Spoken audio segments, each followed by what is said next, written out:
Hello. അപ്പോൾ കുറേ നാൾക്ക് ശേഷം ഞാൻ യൂട്യൂബ് വീഡിയോ ആയിട്ട് വീണ്ടും വന്നിരിക്കുകയാണ്. അപ്പോൾ ഇപ്രാവശ്യം കുറേ പേര് പറഞ്ഞിട്ടുണ്ടായി ഡെലിവറി കഴിഞ്ഞിട്ട് എക്സ്പീരിയൻസ് ഒന്ന് ഷെയർ ചെയ്യാനായിട്ട് പറഞ്ഞിട്ടുണ്ടായിരുന്നു.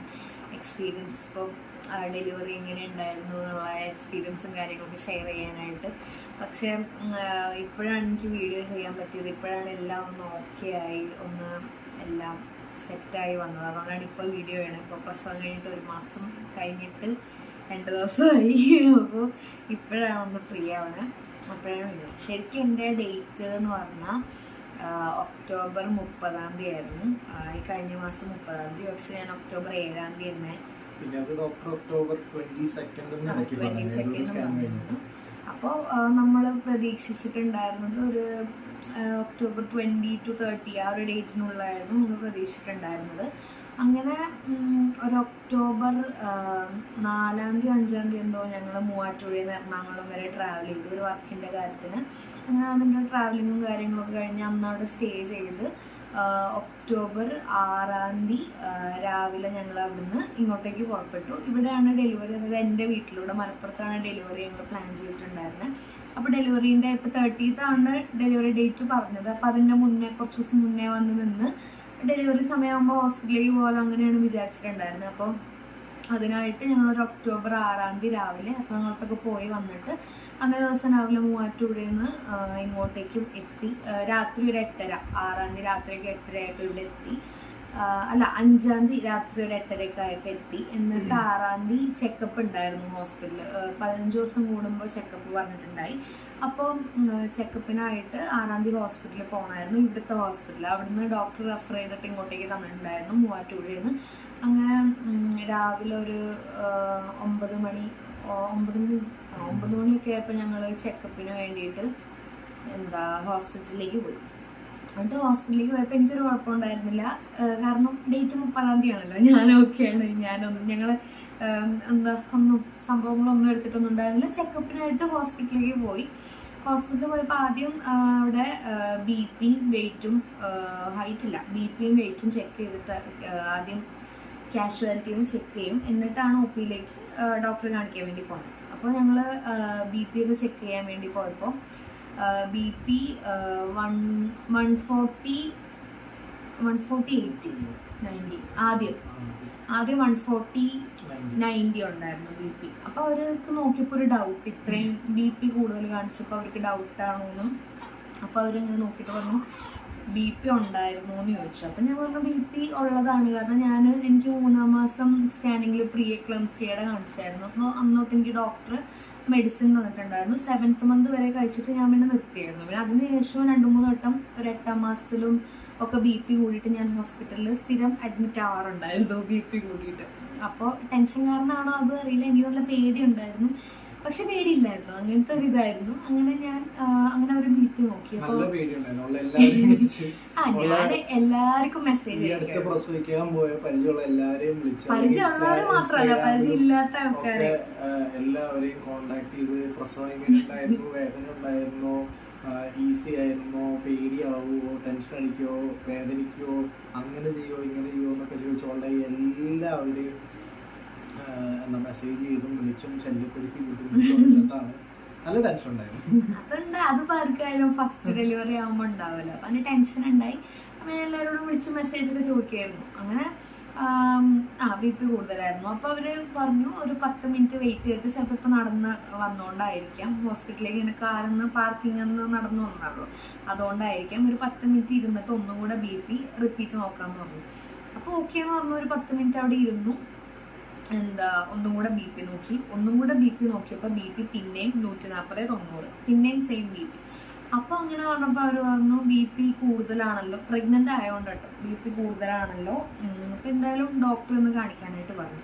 അപ്പോൾ ഞങ്ങൾ അന്ന് ചെക്കപ്പിന് പോകുന്നതിൻ്റെ ഒരാഴ്ച മുന്നേ ഓൾറെഡി സ്കാനിങ് 9th monthലെ സ്കാനിങ് കഴിഞ്ഞിട്ടുണ്ടായിരുന്നുള്ളൂ. അങ്ങനെ ഡോക്ടറെ കയറി കണ്ടപ്പോൾ ഡോക്ടർ പറഞ്ഞു BP കൂടുതലാണല്ലോ എന്ന് പറഞ്ഞു. അപ്പോൾ കഴിഞ്ഞ പ്രാവശ്യത്തെ മൂവാറ്റുപുഴയിലെ ഡോക്ടറെ എടുത്ത് തന്ന പേപ്പേഴ്സൊക്കെ കാണിച്ചപ്പോൾ അതിൽ കഴിഞ്ഞ പ്രാവശ്യം ഞാൻ BP കൂടിയിട്ട് അഡ്മിറ്റ് ആയിട്ടുണ്ടായിരുന്നു മൂവാറ്റുപുഴയിൽ.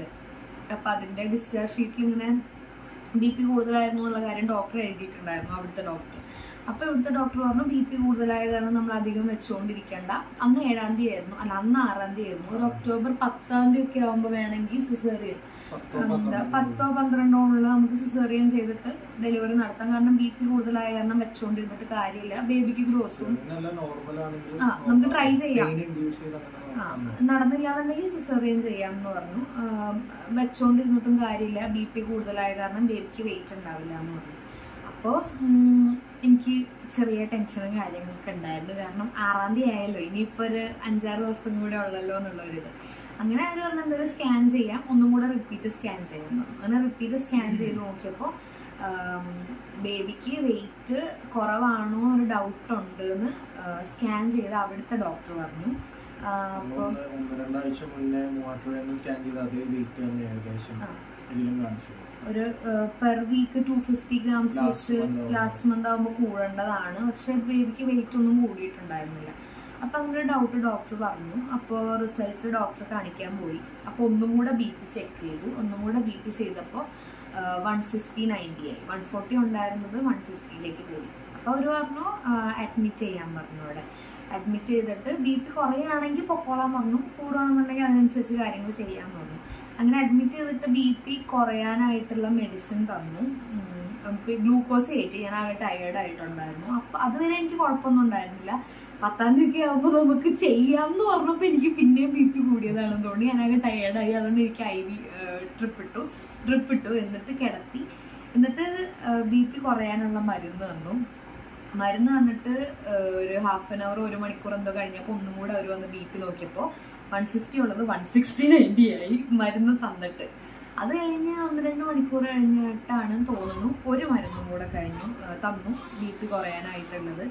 എന്നിട്ട് ഒന്നും കൂടെ റിപ്പീറ്റ് ചെയ്ത് നോക്കിയപ്പോൾ 160 ഉള്ളത് 180/90ലേക്കായി. ഇങ്ങനെ ഒട്ടും കുറയുണ്ടായിരുന്നില്ല. 180/110 എങ്ങാണ്ടായി. അപ്പൊ പിന്നെ മരുന്ന് 2 വട്ടം തന്നിട്ടും കുറയണ കാണുന്നില്ലാത്തപ്പോൾ അവർ പറഞ്ഞു ഇനിയിപ്പോൾ വെച്ചോണ്ടിരുന്ന പ്രശ്നമാണ്. അല്ല 90/110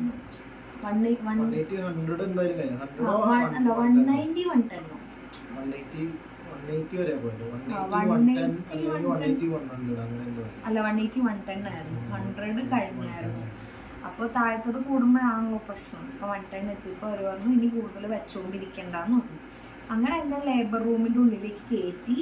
കുഞ്ഞിൻ്റെ ഹാർട്ട് ബീറ്റൊക്കെ നോക്കാൻ വേണ്ടിയിട്ട് കയറ്റി. ഹാർട്ട് ബീറ്റൊക്കെ നോക്കാൻ വേണ്ടിയിട്ട് കയറ്റിയപ്പോൾ ഹാർട്ട് ബീറ്റൊക്കെ നോർമലായിരുന്നു, കുഴപ്പമൊന്നും ഉണ്ടായിരുന്നില്ല. എന്നിട്ടാണെങ്കിൽ അവർ എനിക്ക് ഏറ്റവും കൂടുതൽ പേടിയുണ്ടായിരുന്ന PV ചെയ്യണ കാര്യമാണ്. കാരണം അന്ന് അതുവരെ എല്ലാവരും എൻ്റെ അടുത്ത് പറഞ്ഞത് ഡെലിവറിനെക്കാട്ടിലും പെയിനാണ് PV എന്ന് പറഞ്ഞാൽ അങ്ങനെ ഇങ്ങനെ. എനിക്ക് ഭയങ്കര ടെൻഷനായിരുന്നു. പിന്നെ ആണെങ്കിൽ ഇപ്പം ഡെലിവറി കഴിഞ്ഞിട്ടും കൂടുതൽ പേര് എൻ്റെ അടുത്ത് ചോദിച്ചത് ചേച്ചി PV എങ്ങനെ ഉണ്ടായിരുന്നു എന്നാണ്. അങ്ങനെ ഹാർട്ട് ബീറ്റ് ഒക്കെ കഴിഞ്ഞ് എന്നെ അവിടെ കിടത്തിയിട്ട് അവർ താഴെ പരിശോധിച്ചു കഴിഞ്ഞപ്പോൾ എനിക്ക് PV എന്താണെന്ന് അറിയണ്ടായിരുന്നില്ല, കേട്ടിട്ട് മാത്രമാണുള്ളൂ. അപ്പോൾ പരിശോധിച്ച് കഴിഞ്ഞിട്ട് ഞാൻ ചോദിച്ചു ഇതാണോ PV എന്ന് ഞാൻ ചോദിച്ചു സിസ്റ്ററിൻ്റെ അടുത്ത്. അപ്പോൾ സിസ്റ്റർ എൻ്റെ അടുത്ത് എന്ന് പറഞ്ഞു. അപ്പോൾ എനിക്ക് ഒരു വേദന ഉണ്ടായിരുന്നില്ല, ഞാൻ ഒന്നും അറിഞ്ഞില്ല. നമ്മൾ ഉള്ളിൽ കൂടെ സ്കാൻ ചെയ്യുമല്ലോ, ഇപ്പോൾ 3rd month പ്രഗ്നൻസി ടൈമിലൊക്കെ ഉള്ളിൽ കൂടെ ഒരു പ്രോബ് ഇട്ടിട്ട് സ്കാൻ ചെയ്യുമല്ലോ, അതേപോലെ തന്നെയാണ് തോന്നുള്ളൂ. ഒരു അസ്വസ്ഥത, ബുദ്ധിമുട്ടോ വേദന ഒന്നും ഉണ്ടായിരുന്നില്ല. ജസ്റ്റ് ഉള്ളിൽ കൂടെ ഇതാക്കുന്ന ഒരു അസ്വസ്ഥത മാത്രമേ ഉണ്ടായിരുന്നുള്ളൂ. അത് കാരണമാണ് എനിക്ക് സംശയം ഇതാണോ PV. എല്ലാവരും പറഞ്ഞ വേദനയൊന്നും ഇല്ലല്ലോ, ചെയ്തതുപോലെ ഞാൻ അറിഞ്ഞില്ല. എനിക്ക് അങ്ങനെയായിരുന്നു ആദ്യത്തെ PV ചെയ്തപ്പോൾ. അപ്പോൾ അവർ ചെയ്തു നോക്കിയ സമയത്ത് 6-ാം തീയതി രാത്രിയായിരുന്നു.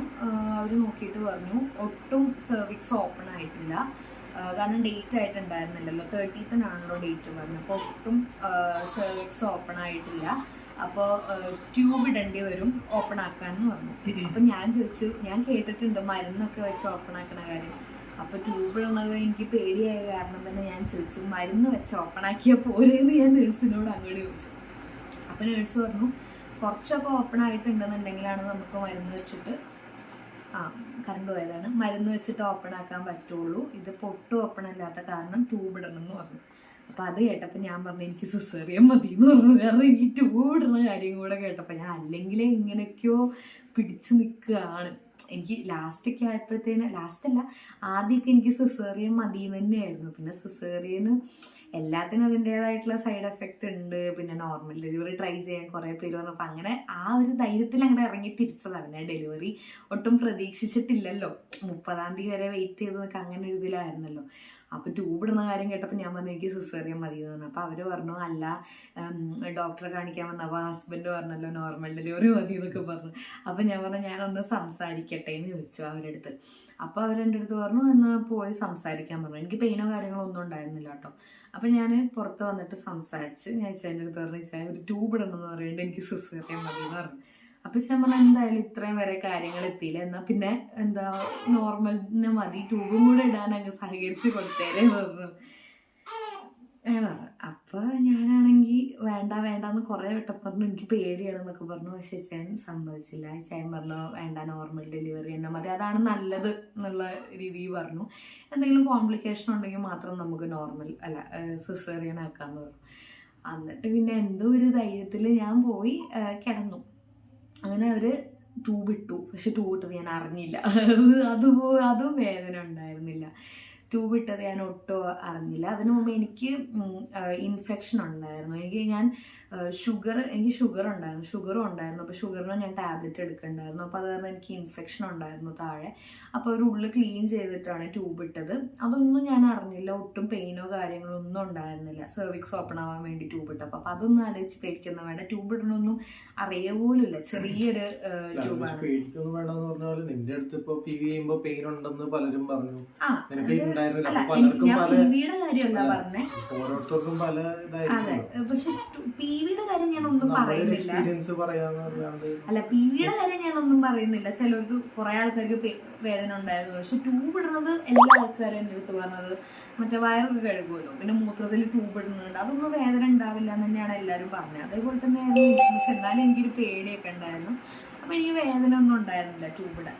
അപ്പോൾ അത് കഴിഞ്ഞ് ട്യൂബ് ഇട്ടിട്ട് എൻ്റെ അടുത്ത് പറഞ്ഞു ഒരു പുലർച്ചയൊക്കെ ആകുമ്പോഴത്തേനും ഒന്നും കൂടെ ലേബർ റൂമിലേക്ക് വരണം, സെർവിക്സ് കുറച്ചെങ്കിലും ഓപ്പൺ ആവുകയാണെങ്കിൽ ട്യൂബ് തന്നെ ചാടി പൊക്കോളും, അതുവരെ ഒന്ന് കിടന്നുറങ്ങിക്കോ, സുഖമായിട്ട് കിടന്നുറങ്ങിക്കോ എന്ന് പറഞ്ഞു എൻ്റെ അടുത്ത്. അപ്പോൾ ഞാൻ ആ ട്യൂബൊക്കെ ഇട്ടല്ലെങ്കിൽ രാവിലെ വരെ സുഖമായിട്ട് കിടന്നുറങ്ങാലോ എന്നൊക്കെ വിചാരിച്ച് ഞാൻ ലേബർ റൂമിൽ നിന്ന് പോന്ന് റൂമിലേക്ക് വന്നപ്പോഴത്തേനും എനിക്ക് ചെറുതായിട്ട് ഇങ്ങനെ അടിവയറ്റിൻ്റെ അവിടെ നിന്നൊരു വേദന ഇങ്ങനെ സ്റ്റാർട്ട് ചെയ്തു. അപ്പോൾ ഞാൻ വിചാരിച്ചു സാരില്ല, സാധാ പെയിനായിരിക്കും, ചെറിയ പെയിൻ, കുഴപ്പമൊന്നും ഉണ്ടാവില്ല എന്ന് കരുതി ഞാൻ മൂത്രമൊഴിച്ച് കിടന്നുറങ്ങി. അപ്പോഴും ഇങ്ങനെ ഓരോ 2-3 മണിക്കൂർ കൂടുമ്പോഴല്ലേ പ്രഷർ നോക്കാനായിട്ട് നേഴ്സുമാരിങ്ങനെ വന്നുകൊണ്ടിരിക്കണ്ടായിരുന്നു, BP ഹൈ ആയ കാരണം.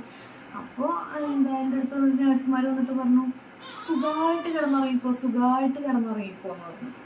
അപ്പോൾ ഞാനൊന്ന് കണ്ണടച്ച് കിടന്നുറങ്ങാൻ നേരത്താണ് എനിക്ക് വേദന ഇങ്ങനെ വരുന്നത്. എനിക്ക് സുഖമായിട്ട് കിടന്നുറങ്ങാനേ പറ്റുന്നില്ല. എന്നിട്ട് എനിക്ക് കിടന്നുറങ്ങാനേ പറ്റണ്ടായിരുന്നില്ല. എന്നിട്ട് ഞാൻ അങ്ങനെ ഒരു ഇത് കണ്ണടച്ച് ഇങ്ങനെ ഉറങ്ങി തുടങ്ങിയപ്പോഴത്തേനും എനിക്ക് വേദന ഇങ്ങനെ കൂടാൻ തുടങ്ങി. എന്നിട്ട് കുറച്ചും കൂടെ കഴിഞ്ഞപ്പോഴത്തേനും ഒന്നും കൂടെ ലേബർ റൂമിലേക്ക് വരാൻ പറഞ്ഞിട്ടുണ്ടായില്ലേ, ഹാർട്ട് ബീറ്റ് നോക്കാനായിട്ട് ട്യൂബ് ഇട്ട സമയത്ത്. ഞാൻ ഒരുവിധം നടന്ന്, അപ്പം എനിക്ക് അത്ര വേദന ഉണ്ടായിരുന്നില്ല. അപ്പോഴല്ല, രാത്രി ട്യൂബ് ഇട്ട് രാത്രി ഒരു 11:30ക്കാണ് ട്യൂബ് ഇട്ടത്. പിന്നെ ഒരു 12 മണി 1 മണി എന്തോ ആയപ്പോഴാണ് ഒരു വട്ടം കൂടെ ലേബർ റൂമിൽ പോകേണ്ടി വന്നത്. ചെറിയൊരു വേദന ഉണ്ടായിരുന്നു. അപ്പോൾ ലേബർ റൂമിൽ പോയി ഹാർട്ട് ബീറ്റ് നോക്കി, അപ്പോഴും ഹാർട്ട് ബീറ്റ് നോർമലായിരുന്നു. അപ്പോൾ ഒന്നും കൂടെ PV ചെയ്തു. അപ്പോൾ എനിക്ക് ഒട്ടും വേദന, ട്യൂബ് ഇട്ടിട്ട് തന്നെ PV ചെയ്തു, ഒട്ടും വേദന ഉണ്ടായിരുന്നില്ല, ഓപ്പൺ ആയിട്ടില്ല എന്ന് പറഞ്ഞു, സമയം എടുക്കുമെന്ന് പറഞ്ഞു. അപ്പോൾ എനിക്ക് വേദന തുടങ്ങിയിട്ടേ ഉണ്ടായിരുന്നുള്ളൂ. എന്നിട്ട് ഞാൻ പിന്നെ റൂമിലേക്ക് പോയപ്പോഴത്തേനും എനിക്ക് വേദന ഇങ്ങനെ പയ്യെ കൂടാൻ തുടങ്ങി. ഇപ്പോൾ പീരിയഡ്സിൻ്റെ ഒക്കെ വേദനയുടെ തന്നെ മാക്സിമം പെയിൻ എങ്ങനെ ഉണ്ടാവും അതുപോലെയാണ് എനിക്ക് വന്നത്. ഇങ്ങനെ ബാക്കിൽ കൂടെയും അടിവയറ്റിൽ കൂടെ ഒരു വേദന ഇങ്ങനെ ഒരു 2 മിനിറ്റ് വരും, പിന്നെ വേദന അങ്ങനെ പോവും, പിന്നെ ഒരു 5 മിനിറ്റ് കഴിഞ്ഞിട്ട് പിന്നെയും സെയിം വേദന വരും. അങ്ങനെ റിപ്പീറ്റ് ഒരു ഇൻ്റർവെല്ലൊക്കെ വന്നിട്ട്, ഒരു ഇൻ്റർവെല്ലാണ് അങ്ങനെ വേദന വന്നിട്ടുള്ളത്. പിന്നെ കുറച്ചും കൂടെ കഴിയുമ്പോഴത്തേന് ഇൻ്റർവെല്ല് കുറയും. ഇൻ്റർവെല്ല് കുറഞ്ഞ് ഇങ്ങനെ വേദന വരാൻ തുടങ്ങും. അപ്പോഴത്തേനും ഫേസൊക്കെ ആകെ ഡള്ളായി, ഇങ്ങനെ വേദന കൂടുന്നതിനനുസരിച്ച് അങ്ങനെ ഇതാവാൻ തുടങ്ങി. അപ്പോൾ അതിൻ്റെ ഇടയിൽ നേഴ്സുമാർ വന്നു ടാബ്ലറ്റ് വെക്കാൻ വേണ്ടി, ഓപ്പൺ ആവാനുള്ള ടാബ്ലറ്റ് കൂടാണ്ടിയിൽ വെക്കാൻ വേണ്ടി നേഴ്സുമാർ വന്നു. ഒരു ടാബ്ലറ്റ് വെച്ചു, PV ചെയ്ത് നോക്കിയപ്പോൾ ഓപ്പൺ ആയിട്ടുണ്ടായിരുന്നില്ല. പിന്നെയും ടാബ്ലറ്റ് വെച്ചു, രണ്ടാമത്തെ ടാബ്ലറ്റ് വെച്ചു. നോക്കിയപ്പോൾ ഓപ്പൺ ആയിട്ടുണ്ടായിരുന്നില്ല. രാവിലെ വരെ വെയിറ്റ് ചെയ്യുക, എനിക്ക് കിടന്നുറങ്ങിക്കോളാൻ പറഞ്ഞു. നല്ല വേദന വരികയാണെങ്കിൽ മാത്രം ലേബർ റൂമിലേക്ക് വരാൻ പറഞ്ഞു. അങ്ങനെ ഒരു 4 മണി ഒക്കെ ആയപ്പോൾ എനിക്ക് വേദന ഒന്നും തുടങ്ങിയിട്ടുണ്ടായിരുന്നില്ല. 4 മണിയായപ്പോൾ ലേബർ റൂമിലേക്ക് വരാൻ വേണ്ടി പറഞ്ഞിട്ടുണ്ടായിരുന്നു രാവിലെ. അപ്പോൾ 4 മണിയായപ്പോൾ ലേബർ റൂം, അതുവരെ എനിക്ക് നല്ല വേദന ഉണ്ടായിരുന്നു. എനിക്ക് ഉറങ്ങാനൊന്നും പറ്റിയിട്ടില്ല. ആ ഒരു നൈറ്റ് ഫുള്ള് രാത്രി ട്യൂബ് ഇട്ടത് മുതൽ എനിക്ക് നല്ല വേദന ഉണ്ടായിരുന്നു. അങ്ങനെ വേദനിച്ചതിൻ്റെ ബോധമൊക്കെ പോണ അവസ്ഥയായിരുന്നു. കാരണം ഒന്ന് വേദന പോയി എന്ന് കരുതിയിരിക്കുമ്പോഴത്തേക്കും അടുത്ത വേദന നല്ല സഹിക്കാൻ പറ്റാത്ത വേദന തന്നെയായിരുന്നു എനിക്കുണ്ടായിരുന്നത്. എൻ്റെ അടുത്ത് കുറേ പേര് പറഞ്ഞു അങ്ങനെ വേദന നല്ല സുഖമായിട്ട് പോയി പ്രസവിച്ചിട്ട് വരാമെന്ന് പോലെ. ചിലപ്പോൾ അവർക്കൊക്കെ അങ്ങനെ ആയിരുന്നു കാണും, പക്ഷെ എനിക്ക് നല്ല വേദന ഉണ്ടായിരുന്നു. എന്നിട്ട് ഞാൻ രാവിലെ 4 മണിയായപ്പോൾ ലേബർ റൂമിൽ പോയി ട്യൂബ് നോക്കിയപ്പോൾ അഴിഞ്ഞിട്ടുണ്ട്, ട്യൂബ് ഊരി വന്നിട്ടുണ്ടായിരുന്നില്ല. അപ്പോൾ അവർ ട്യൂബ് വലിച്ചൂരിയപ്പോൾ ഇങ്ങനെ പെട്ടെന്ന് വലിച്ച ഒരു ഫോഴ്സ്, ആ ഒരു ഇത് മാത്രമേ എനിക്ക് ഫീൽ ചെയ്തുള്ളൂ, അല്ലാണ്ട് പെയിൻ ആയിട്ടൊന്നും ഉണ്ടായിരുന്നില്ല. ട്യൂബ് ഊരി എന്നിട്ട് PV ചെയ്ത് നോക്കി. അപ്പം എനിക്ക് ചെറിയൊരു വേദന ഉണ്ടായിരുന്നു, കാരണം അപ്പോൾ ചെറുതായിട്ട് ഓപ്പൺ ആയിട്ടുണ്ടായിരുന്നു എന്ന് പറഞ്ഞു. അപ്പോൾ ഓപ്പൺ ആയപ്പോൾ എനിക്ക് PV ചെയ്തപ്പോൾ ചെറിയൊരു വേദന ഉണ്ടായിരുന്നു, കൂടെ ഈ ലേബർ പെയിനും ഇങ്ങനെ ഉണ്ടായിരുന്നു. അപ്പോൾ അവർ പറഞ്ഞു കുറച്ചും കൂടെ ഓപ്പൺ ആവാനുണ്ട്, ഇപ്പോൾ റൂമിലേക്ക് പൊക്കോ, നല്ല പെയിൻ വരുമ്പോൾ വന്നാൽ മതി എന്ന് പറഞ്ഞു. അപ്പോഴേ എനിക്ക് നല്ല പെയിൻ ഉണ്ടായിരുന്നു. അപ്പം ഞാൻ മനസ്സിൽ ഇങ്ങനെ വിചാരിച്ചു, ഇനി അപ്പോൾ പെയിൻ വരുമെന്ന് ഞാനിങ്ങനെ വിചാരിച്ചായിരുന്നു. എന്നിട്ട് ഒരുവിധം ഞാൻ സ്റ്റെപ്പിൻ്റെ ഇത് സൈഡിലൊക്കെ പിടിച്ച് കയറി. എൻ്റെ അമ്മ ഉണ്ടായിരുന്നില്ല, അമ്മയുടെ സിസ്റ്ററും പിന്നെ എൻ്റെ ബെസ്റ്റ് ഫ്രണ്ട് പ്രണവോക്കേനെ നിങ്ങൾക്ക് എല്ലാവർക്കും അറിയണ്ടാവും. പ്രണവോക്കേൻ്റെ അമ്മയായിരുന്നു എൻ്റെ കൂടെ ഹോസ്പിറ്റലിൽ നിൽക്കാനായിട്ടുണ്ടായിരുന്നത്. എൻ്റെ അമ്മ 7th ബഹ്റിന്ന് നാട്ടിലേക്ക് വരാനിരുന്നത്. അപ്പോൾ പ്രണവോക്കേടെ അമ്മയും പിന്നെ ദിവ്യമ്മ പറയുന്നത് എൻ്റെ അമ്മയുടെ ചേച്ചി ആയിരുന്നു ഉണ്ടായിരുന്നത് കൂടെ നിൽക്കാനായിട്ട്. പിന്നെ ഇച്ചായനും ആണ് ഉണ്ടായിരുന്നത്. ഇച്ചായൻ്റെ അമ്മയും അപ്പയൊക്കെ അവിടെ മൂവാറ്റുപുഴയായിരുന്നു. അവരൊക്കെ അന്ന് രാത്രിയാണ്, അല്ല നെക്സ്റ്റ് ഡേ അറിയില്ലായിരുന്നല്ലോ. അപ്പൊ അവര് നെക്സ്റ്റ് ഡേ അവര് പുറപ്പെടാനായിട്ട് നിന്നു അവിടുന്ന്. അപ്പൊ എന്നിട്ട് റൂമിലേക്ക് പോയി ഒരു 2-3 മണിക്കൂർ കഴിഞ്ഞപ്പോഴത്തേക്കും എനിക്ക് ഭയങ്കരമായിട്ട് വേദന കൂടി. എന്നാലും ഞാൻ വെയിറ്റ് ചെയ്തു ലാസ്റ്റ് വരെ, വേദന നല്ലോണം കൂടിയിട്ട് പോവാം. എനിക്കറിയില്ലായിരുന്നു ഇത്ര മാത്രമാണോ വേദന ഉണ്ടാവുമോ അതോ ഇതിൽ കൂടുതലുണ്ടാവുമോ ഒന്നും നമുക്കറിയില്ലല്ലോ ഫസ്റ്റ് ആവുമ്പോൾ. അപ്പോൾ അങ്ങനെ വേദന നല്ല രീതിക്ക് വേദന കൂടി.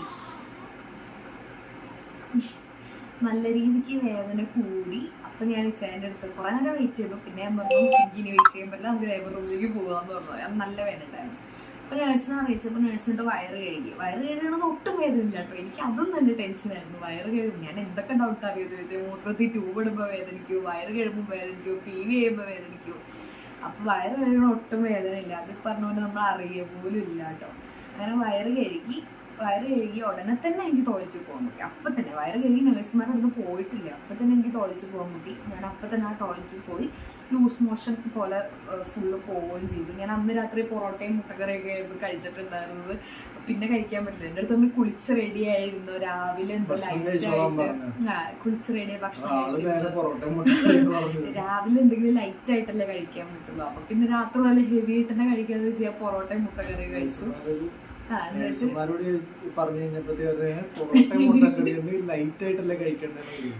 ഞാൻ പിന്നെ കഴിച്ചു 2 പൊറോട്ടയും മുട്ടക്കറിയും കഴിച്ചു കഴിഞ്ഞിട്ട് ഇച്ചായ അവിടെ ഇരുന്ന് പൊറോട്ടയും ബീഫൊക്കെ അടിച്ചു കഴിക്കും. അപ്പോഴത്തേന് എനിക്ക് ഈ ഡെലിവറി പ്രാണവേദന വെച്ചാൽ എന്താ അമ്മയ്ക്ക് പ്രാണവേദനയാണെങ്കിലും അല്ല എന്തോ വീണ അങ്ങനെന്തോ സംഭവം